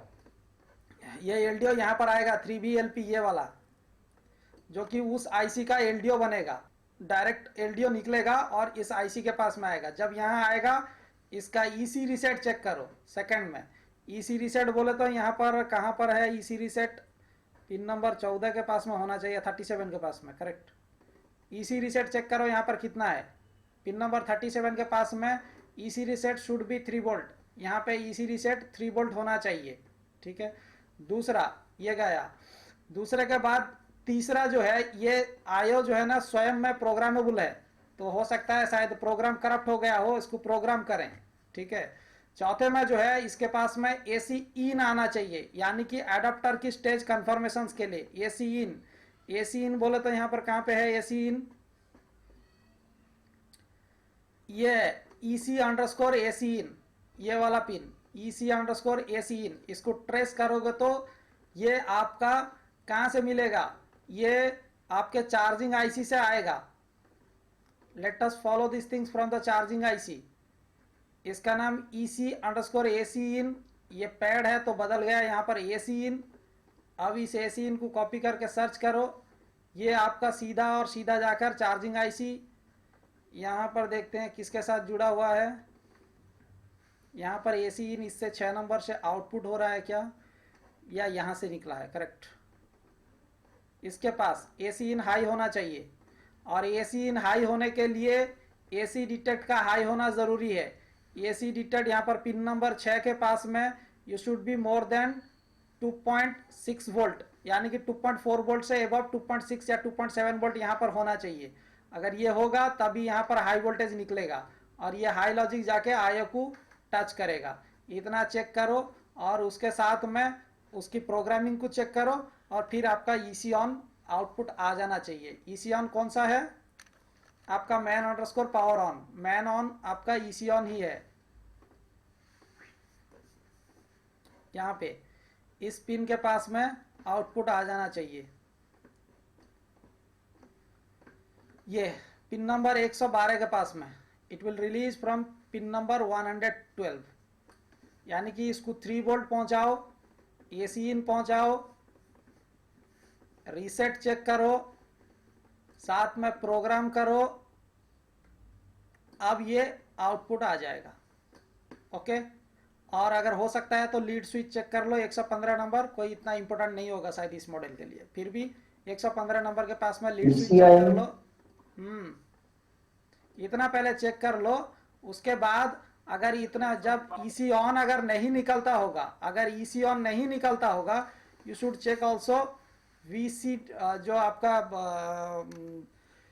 VCIN lead switch किसके साथ कनेक्टेड है, एक बार ये भी देख लेते हैं।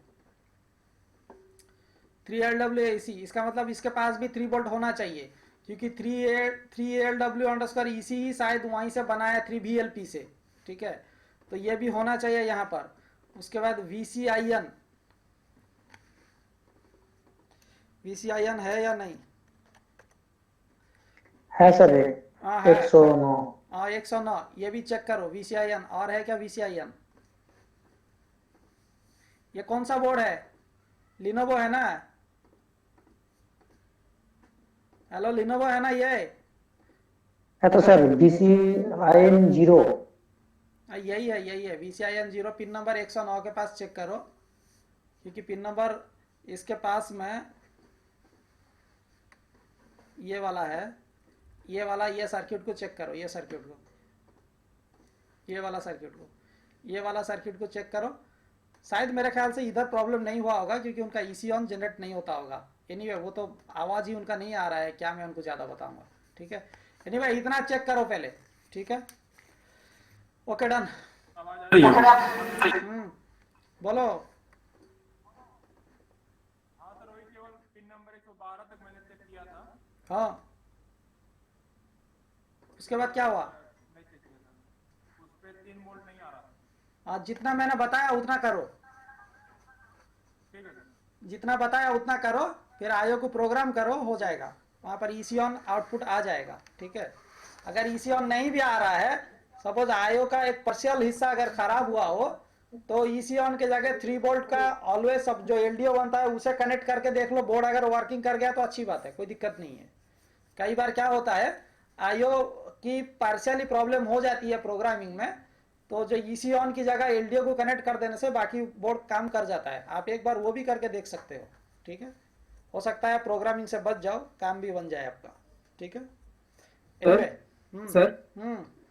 सर कोई भी आयो प्रोग्रामेबल है या नहीं है, ये कैसे कंफर्म होगा? या इसका कोई एक तरीका होता है या फिर सर्च करके ही पता चलता है? तरीका है, सर्च करके भी पता चलेगा। Let us wait, I will update, okay. Timing में मैं बताऊंगा, ठीक है। ठीक है सर।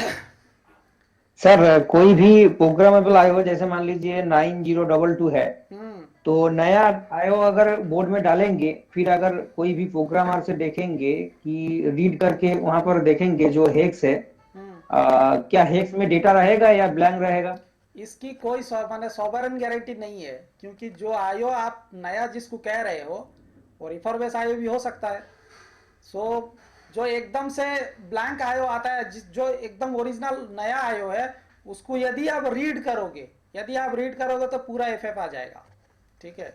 और यदि वो आयो यूज हुआ है, रिफर्बिश है, तो फिर डेटा होगा ही होगा, उसमें कोई सोचने वाली बात नहीं है, उसमें डेटा होगा ही होगा। जी ऐसा मिला सर। नया आयो डाल के देखा, फ्लैश किया, जैसे रीड करने के बाद डेटा आ रहा है। डेटा आएगा क्योंकि वो ऑलरेडी यूज हुआ है, वो रिफर्बिश आयो है, आपको दिख रहा है, चिकना है, ठीक है। क्यों बीच में तो मेरे को मिला था, ये जो लोग पतंजलि लोग बेच रहे हैं जो सस्ते में टेलीग्राम के दुनिया में, जिनको कोई आधार ज्ञान ही नहीं है, वो ये नहीं कि आयो के ऊपर में चिपका दिए हैं आईटी का नंबर, ठीक है। वो चेन्नई में बनता है रिफर्बिश का काम, ये नहीं कि आयो उठाकर उसको बिठा दिए हैं आईटी का 8586 कर दिए हैं और 300 रुपये 350 रुपये करके बेचते हैं।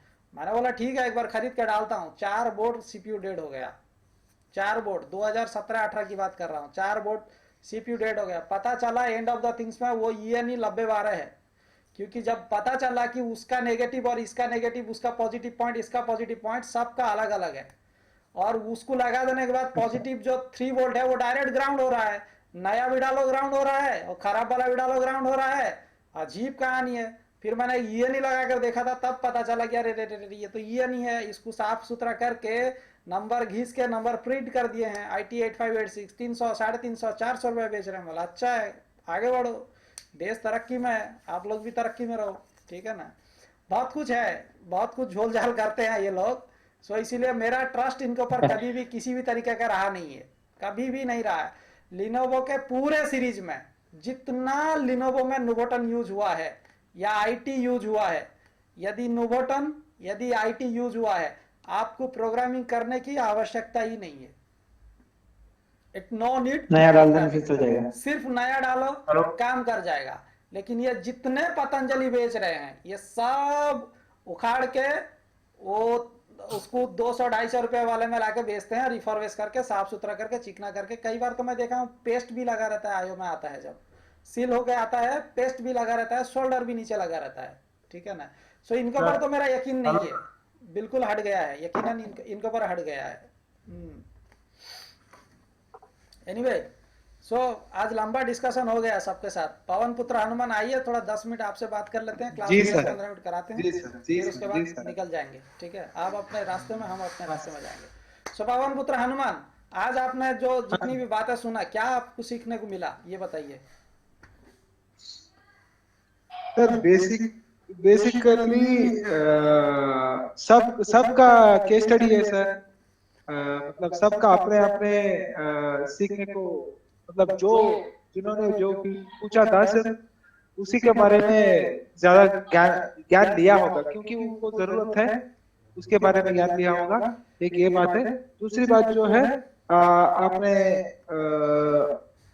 जैसे कि 3 पार्ट्स नहीं बन रहा तो उसको कैसा ट्रेस करते हैं, अभी आपने दिखाया।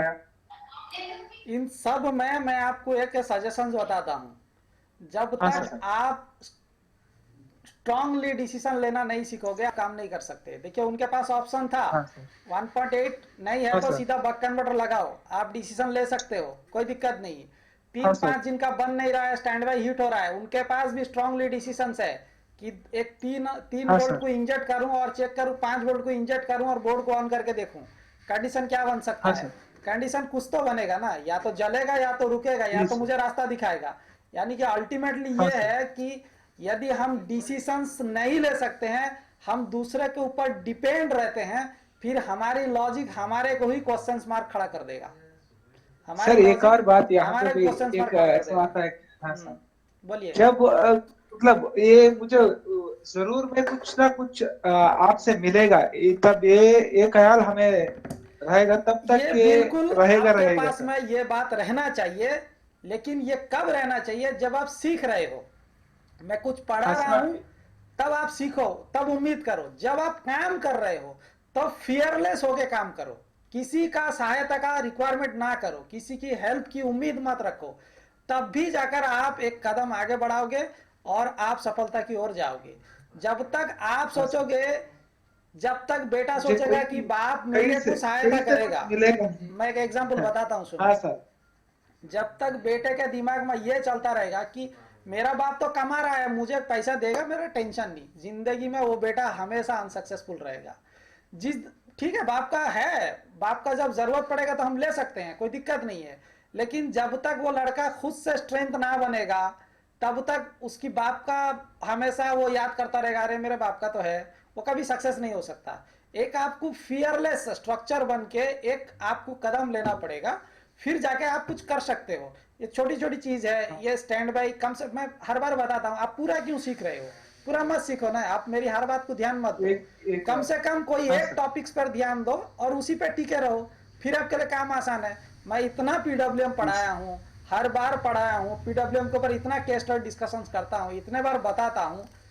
वजह यह है कि मैं पीडब्ल्यूएम को ज्यादा फोकस इसलिए करता हूँ और ज्यादा इसके ऊपर बोलता हूँ और ज्यादा उसके ऊपर बताता हूँ हमेशा। क्यों?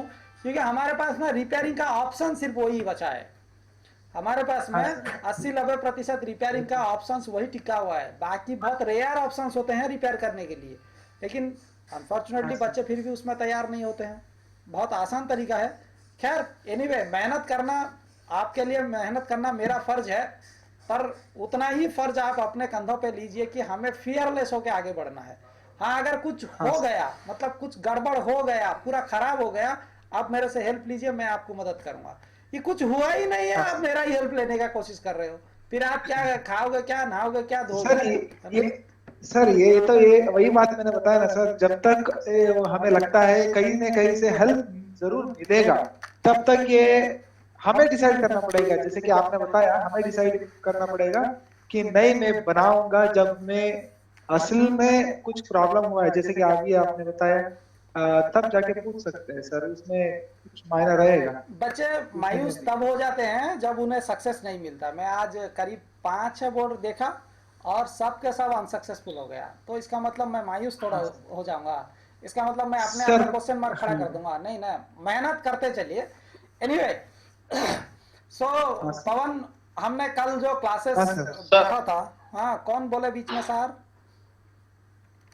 हेलो सर, मैं सूर्य। बोलो सूर्या, बोलो। सर कल एक डेल 3521 का वो चार्जिंग एसी का प्रॉब्लम था, चार्जिंग का। ओके।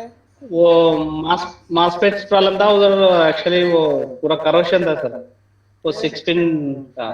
ओके। वो कर दिया, लेकिन अब तक मैं 6 बोर्ड रिटर्न करा सर, दिस टाइप प्रॉब्लम। एक बार बैटरी निकल के लगा, 2-3 बार निकल के लगाओ, चार्जिंग होता, उसके बाद में 10-15 मिनट के बाद डिस्कनेक्ट हो जाता। 10-15 मिनट बाद डिस्कनेक्ट हो जाता है। बैटरी कितना सेल का लगाए हो? वो 9 सेल वाला, 6 सेल का भी लगा के देखिए, 9 सेल का भी लगा। ये प्रॉब्लम तो सेल का ही है, बाकी किसी का नहीं है। या तो फिर दूसरा हो सकता है कि CLR चेंज करके देखो, CLR रजिस्टर को चेंज करके देखो, और CLR से जो रजिस्टर लगा हुआ है ACP ACN में, उसको भी चेंज करके देखो। ठीक है, लेकिन ये problem I think this problem is इधर नियर ऑफ द कैपेसिटर्स, जो आपका जो बैटरी कनेक्टर है उसके पास में ऐसे 4-5 लगे होंगे जो डीसी कैप्स लगे हैं, सॉरी एसी कैप्स लगे हैं, उनका प्रॉब्लम हो सकता है, या फिर फास्ट मॉसफेट सेकंड मॉसफेट का इशू हो सकता है, या हीट हो रहा होगा, या तो फिर सीएलआर का प्रॉब्लम हो सकता है, या फिर इस रजिस्टर का प्रॉब्लम हो सकता है। अगर ये सब नहीं है तो आई थिंक कि आपका सेल का प्रॉब्लम होगा। सेल मतलब आपका सेल शायद 4 सेल या 6 सेल का ऐसे कॉन्फ़िगरेशन होगा जिसके लिए प्रॉब्लम होता है। डेल 3521 में ज्यादातर आता है, सेल का प्रॉब्लम है, ठीक है। वर्किंग लैपटॉप से भी निकाल के लगा है सर, नहीं कंपैटिबल वर्किंग में लैपटॉप ओरिजिनल किसका है? वर्किंग लैपटॉप जिसमें है उसका सेल कितना था और ये जो लगा हुआ है इसका सेल कितना था, you should know that things. 6 cell का अगर सेम वाला 6 सेल है तो फिर आप सीएलआर को चेक करो और मॉसफेट को और उसके पास में कैपेसिटर को देखो, ठीक है। अगर नहीं होता है तो फिर at least you should replace the charging IC, ठीक है। ओके सर, और एक है इसमें सर स्टैंड ये डीसी टू डीसी नहीं बन रहा सर, और एक बोर्ड किसमें 3521 में सर। आपने क्या चेक किया? वो मॉसफेट चेंज किया सर। क्या मॉसफेट चेंज करना कोई रूल्स है क्या? मैंने पूछा क्या चेंज, आपने क्या चेक किया? आप मेरे को चेंज ही बता दिए।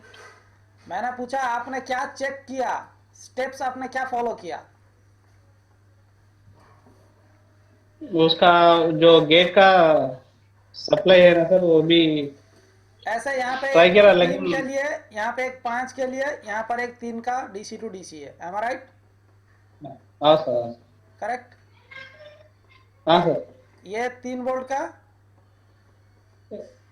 5, ये 5 वोल्ट का, हाँ सर, एम आई राइट? कौन सा डीसी टू डीसी पास नहीं कर रहा है? 3 का सर, 3 to 3। अब 5 का कर रहा है डीसी टू डीसी? नहीं, वो आने के बाद ही आता हूँ मन सर। ये आने के बाद ये आएगा, गजब का तर्क है।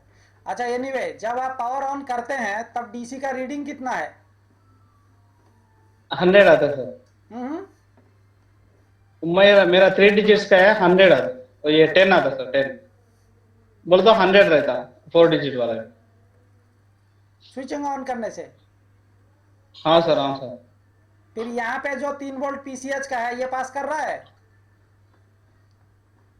हाँ वो आ रहा सर, वो आ रहा सर। नहीं आ रहा है बोल के से हवा में मत मारो, पूछ रहा हूँ तभी बताओगे।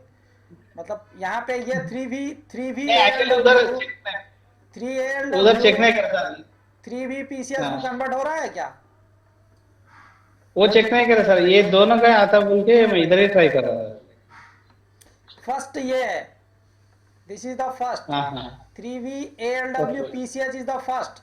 यदि ये जंप नहीं करेगा तो आपकी पीसीएस से, आपके पीसीएस से S4 S3 रिलीज नहीं करेगा, और ये S4 S3 आपके आईओ के अंदर में अगर नहीं आया तो आईओ आपका सस्पी हैज रिलीज नहीं करेगा, और यदि सस्पी हैज रिलीज नहीं हुआ तो ये डीसी टू डीसी वर्कआउट नहीं करेगा। इसका सस्पी हैज क्या होगा, एक ऐसे डिजाइन में बना होगा। देखो एक सिंपल मेथड बताता हूँ, खैर आज तो पढ़ा नहीं सकता, अब बोल रहे हैं तो बता देता हूँ, ठीक है। ये आपका एसआईओ है, हाँ सर। ये आपका पीसीएच है। पहले पीसीएच को एक DC to DC 3 volt ALW यहाँ से जाएगा, क्योंकि इसका एनाबुल आपके आईओ से आके इसको लगेगा, तभी ये 3 वोल्ट पीसीएच को पास करेगा। और जब पीसीएच को पास करेगा तो पीसीएच को RSM RST साथ में DNVS दोनों जब टच करेगा और इसका आरटीसी सेक्शंस अगर ओके होगा तब भी ये आईओ को जब पावर बटन लगाओगे आईओ को 2 सिग्नल देगा S4 S3 के नाम से।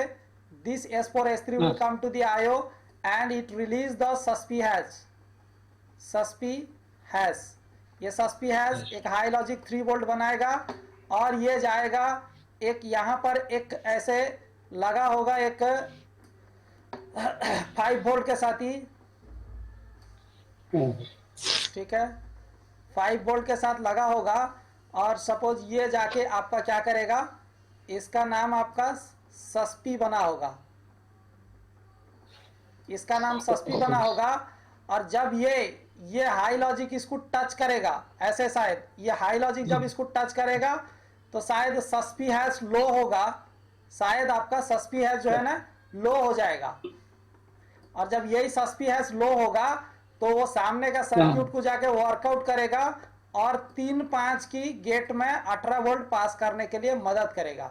If I am not wrong, if I am wrong then ये हाई लॉजिक से पहले, इससे पहले एक और शायद ट्रांजिस्टर के साथ लगेगा जो मुझे सही से याद नहीं आ रहा है, तो सस्पी जो है ना हाई लॉजिक बन जाएगा। या तो बिफोर पावर बटन सस्पी हैश जो है वो हाई लॉजिक रहेगा, आफ्टर पावर बटन सस्पी हैश जो लो हो जाएगा। एक बार देख लेता हूँ स्कीमेटिक पे, जहां तक मेरा याद था मैं आपको बता दिया, स्कीमेटिक पे देख लेता हूँ फिर आपको बताता हूँ।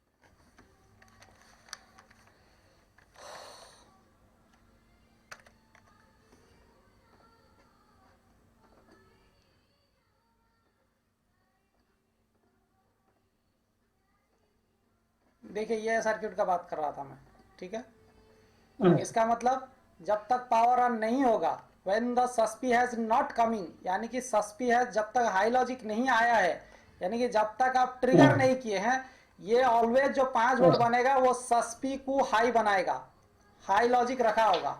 और जैसे ही आप ट्रिगर करेंगे और सस्पी हैज हाई लॉजिक आएगा तो ये जो आपका एन चैनल जेफेट है, एन चैनल जेफेट के पास जब हाई लॉजिक टच करेगा ड्रेन टू सोर्स कनेक्टिविटी बनेगा। जब ड्रेन टू सोर्स कनेक्टिविटी बनेगा तब ये register as work as protection हो जाएगा, कल जिसकी बात कर रहा था। तो जब ये प्रोटेक्शन हो जाएगा, यहाँ पे आपको 5 वोल्ट रुकेगा और यहाँ पे आपको यानी कि नेगेटिव हो जाएगा, यानी कि 0 वोल्ट हो जाएगा। और जब ये 0 वोल्ट हो जाएगा तब ये कैसे काम करता है बोल के आप आगे जाकर देख सकते हैं। यहाँ पे सस्पी को कॉपी करो और यहाँ पे जाइए,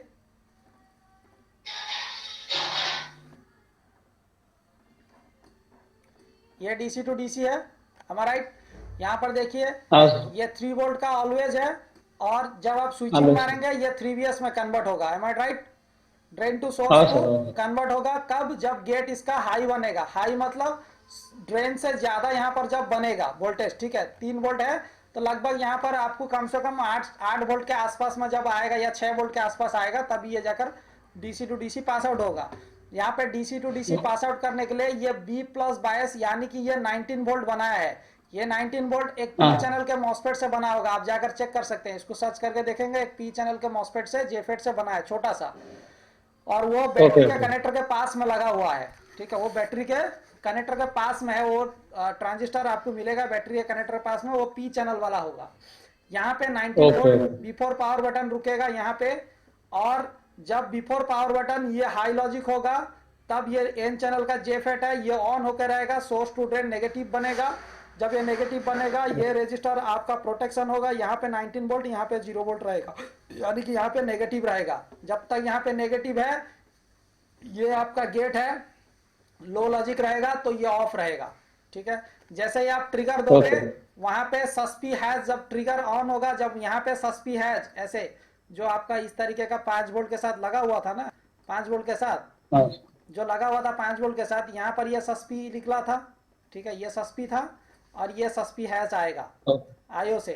आयो तभी रिलीज करेगा जब आयो को S4 एंड S3 एंट्री होगा। आयो के पास S4 S3 तभी एंट्री होगा जब पीसीएच को पीसीएच 3 वोल्ट ALW मिलेगा।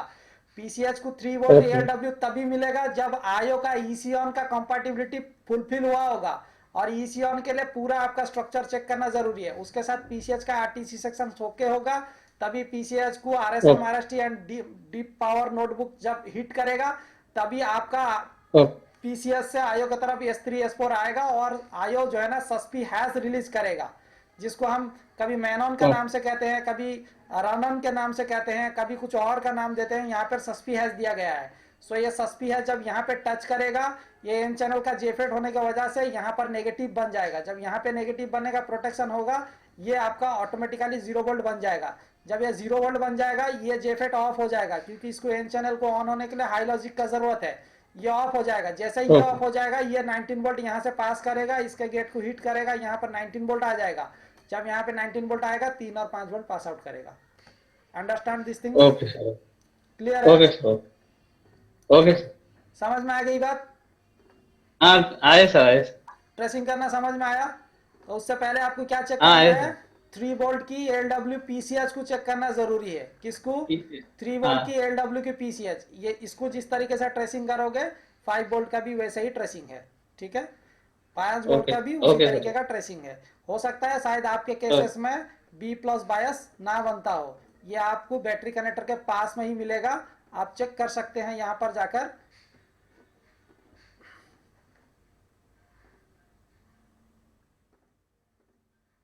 ये वाला, इसको जब आप चेक करेंगे, देखिए ये आपका 3-5 के पावर गुड से बनेगा।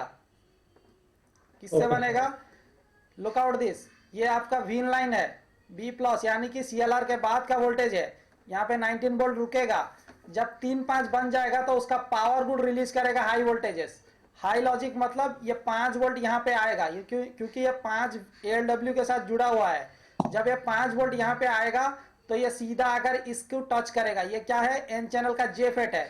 जब हाई लॉजिक आएगा तो ड्रेन टू सोर्स कनेक्टिविटी बनेगा, यानी कि ये पॉइंट नेगेटिव बनेगा। जब ये पॉइंट नेगेटिव बनेगा, यहाँ पे 19 वोल्ट इस तरीके से आकर यहाँ पे रुका होगा, और 19 वोल्ट इस रेजिस्टर को पास करेगा, इसके पास करेगा, इसको पास करेगा, इस रेजिस्टर को पास करके जब ग्राउंड होगा, तब ये R1 बनेगा, ये R2 बनेगा, और ये वोल्टेज डिवाइडर बनेगा। जब वोल्टेज डिवाइडर बनेगा, लगभग यहाँ पर 5 या 6 वोल्ट बन जाएगा। ठीक है? कितना बन जाएगा? लगभग 5 या 6 वोल्ट या 7 वोल्ट के आसपास में बनेगा, या 3 वोल्ट या 4 वोल्ट, ऐसे कुछ भी बनेगा। आप वोल्टेज डिवाइडर में कैलकुलेट कर लीजिए। ठीक है? जब कैलकुलेट करके देखेंगे तो यहाँ पे 3, 4, 5 ऐसे समथिंग कुछ बन सकता है। मुझे इतना ज्यादा याद नहीं है, या तो कैलकुलेटर कीजिए, कैलकुलेटर से आपको पता चल जाएगा। जब यहाँ पर लो वोल्टेज बनेगा, ये पी चैनल का मॉसफेट है। जब यहाँ पर लो वोल्टेज आएगा, यानी कि लो लॉजिक 4 से 5, 6, 7 वोल्ट, 8 वोल्ट के नीचे अगर होगा, तब भी ये 19 वोल्ट यहाँ पर पास करके B+ बायस में जाएगा। ये तब भी पॉसिबल है जब 3-5 का पावर गुड बनेगा। ये पावर ओके, 3-5 का पावर गुड है। You can check it this things. Okay sir.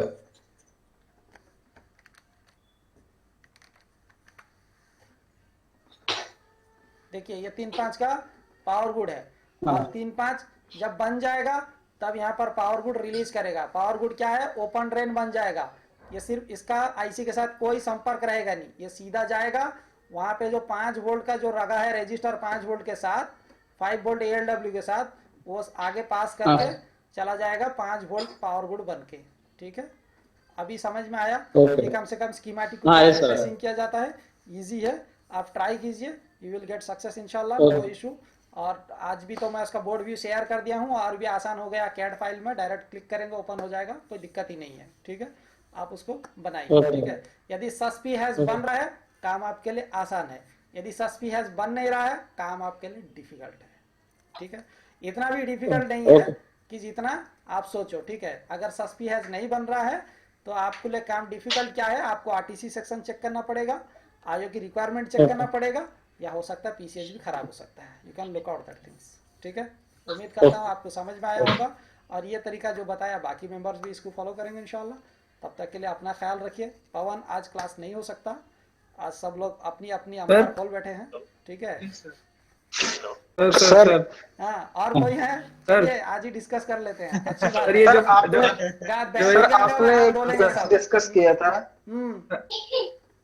Hello sir, आपने एक केस यूट्यूब पे डाला था 7B3542 का सर। सर उसका सॉल्यूशन देखना था, आपने उसमें क्या किया है? क्या सॉल्यूशन?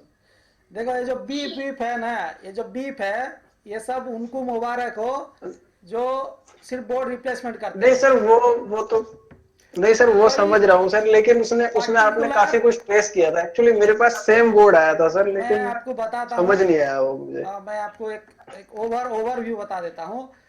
उसकी कोई पर्टिकुलर प्रॉब्लम नहीं है, उसकी no such a particular problem. लेकिन जब आपको 7B आ जाता है सर, उसमें PCH और RAM का डेटा कम्युनिकेशन नहीं होता सर।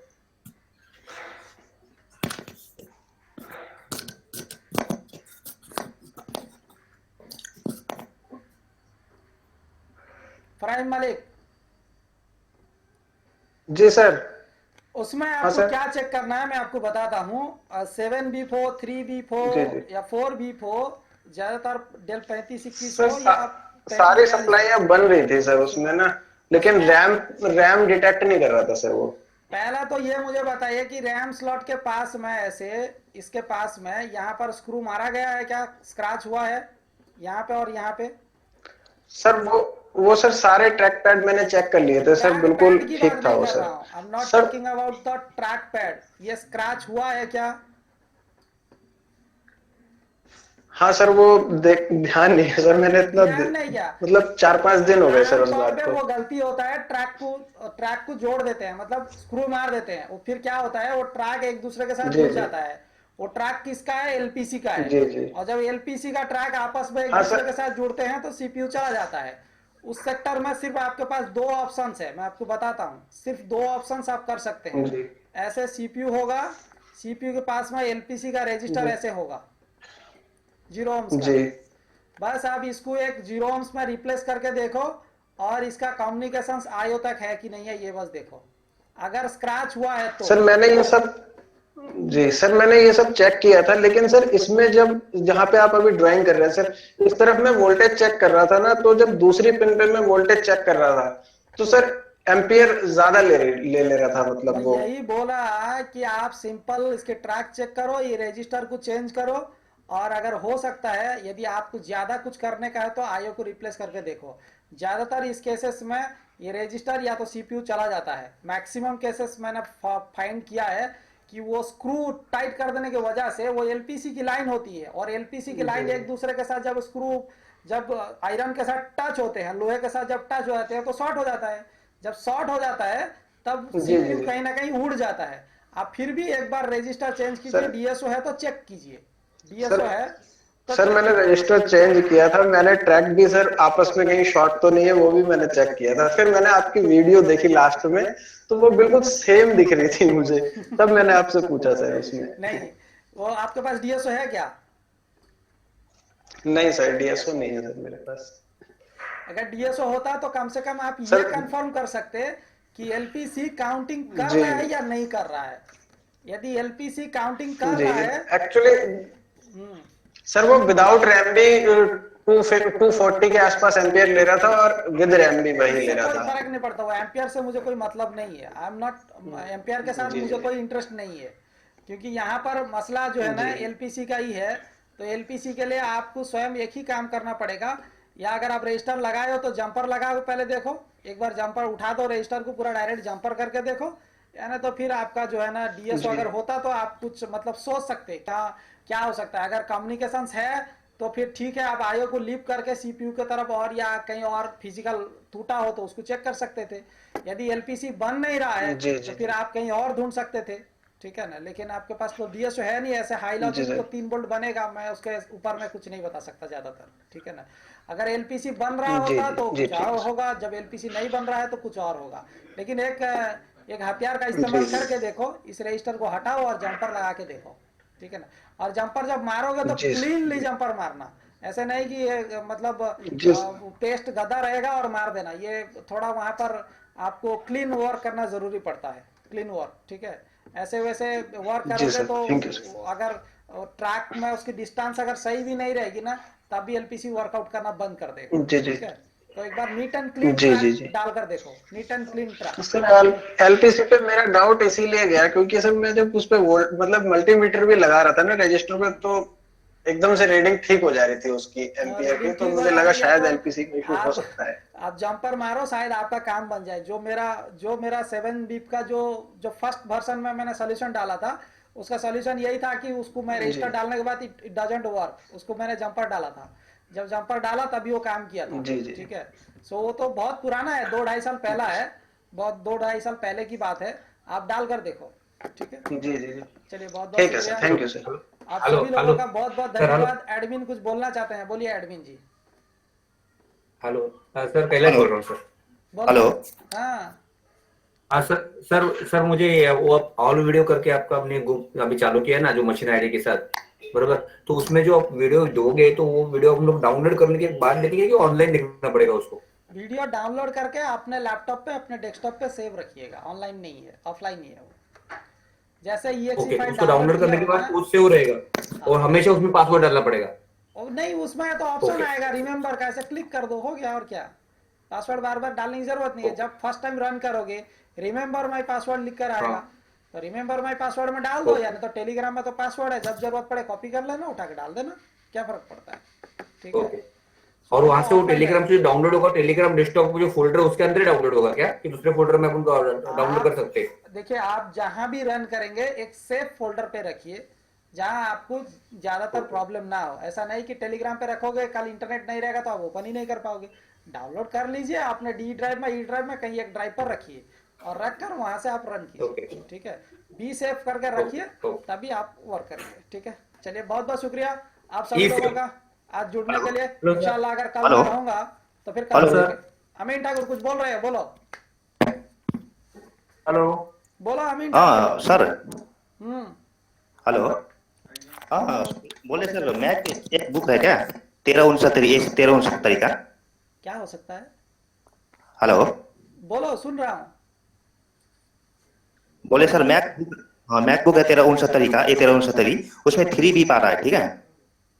उसको हल्का सा रैम को हल्का सा हीट देने के बाद में वो चलता है सर, और फिर मतलब कि 2 घंटा वो चल के फिर बंद हो जाता है, फिर 3 बीप आने लगता है। उसका कोई सॉल्यूशन है क्या सर? वो सॉल्यूशन है ना बाबा, वो उसको उठा के रिवॉल्विंग करो, वो रैम, ऑनबोर्ड रैम को, सबको जो ऑनबोर्ड रैम है ना, उसको उठा के रिवॉल्विंग करो। हाँ हाँ, उसको रिवॉल्विंग करो, काम कर जाएगा। वही तो, हल्का पेस्ट डाल के हीट कर, नहीं तो पेस्ट डाल के थोड़ा से वही तो सोचे ज्यादा हीट करोगे। थोड़ा बीजे मशीन हाँ, है हाँ। या नहीं है? बीजे मशीन है? बीजे मशीन नहीं है सर। बीजे मशीन अगर नहीं नहीं है है, सर बिना बीजे मशीन भी राम का हो सकता है सर। लतीफ सर का एक वीडियो है वो कल लतीफ सर का टेलीग्राम का है। तेल लेने गया उनका वीडियो। कैसे देखो, एक काम करोगे, ऐसे ब्लोअर का ये निकाल लेना, ठीक है, ऐसे इसका ये ऐसे निकाल लेना, ठीक है। हाँ। ऐसे निकाल लेके हाँ। पेस्ट कौन सा यूज करते अच्छा। हो? पेस्ट कौन सा यूज करते हो? टेस्ट तो मैक्स टूल का यूज करते हैं, परंतु मोबाइल वाला भी हो जाएगा, कोई दिक्कत नहीं। मैक्स टूल नॉर्मली यूज करते हैं हम लोग। पेस्ट अच्छा वाला पेस्ट यूज करना, क्योंकि उसके अंदर में अगर पेस्ट रह जाएगा तो फिर वो ज्यादा दिन काम नहीं करेगा, 2-4 दिन के बाद फिर से वही प्रॉब्लम आने लग जाएगा। तो अच्छा पेस्ट डाल के उसमें कम थोड़ा सा हीटर कम कर लेना, हीटर कम करके हल्का सा फ्लो कर लेना, शायद काम बन जाए आपका। ठीक है, ऐसे मत फ्लो करना, इसमें मत फ्लो करना, ऐसे नोजल में मत फ्लो करना, नोजल में काम नहीं करेगा सही से। उसको निकाल के थोड़ा हल्का सा और फ्लो करना, काम कर जाएगा। अच्छा, बीट निकाल के, हॉटगन का बीट निकाल के काम कर जाएगा वो। ठीक है, वो काम कर जाएगा। Okay okay, done. चलिए, बहुत बहुत शुक्रिया, अपना ख्याल रखो। इंशाल्लाह फिर अगर कल मैं रहूंगा, कल इंशाल्लाह मुलाकात होगा, फिर कल क्लासेस होंगे, फिर कल इंशाल्लाह जुड़ेंगे। ठीक है, तब तक अपना ख्याल रखिए। Good night, take care, bye bye, अल्लाह हाफिज, यल्ला मस्सलाम व रहमतुल्लाहि व बरकातहू।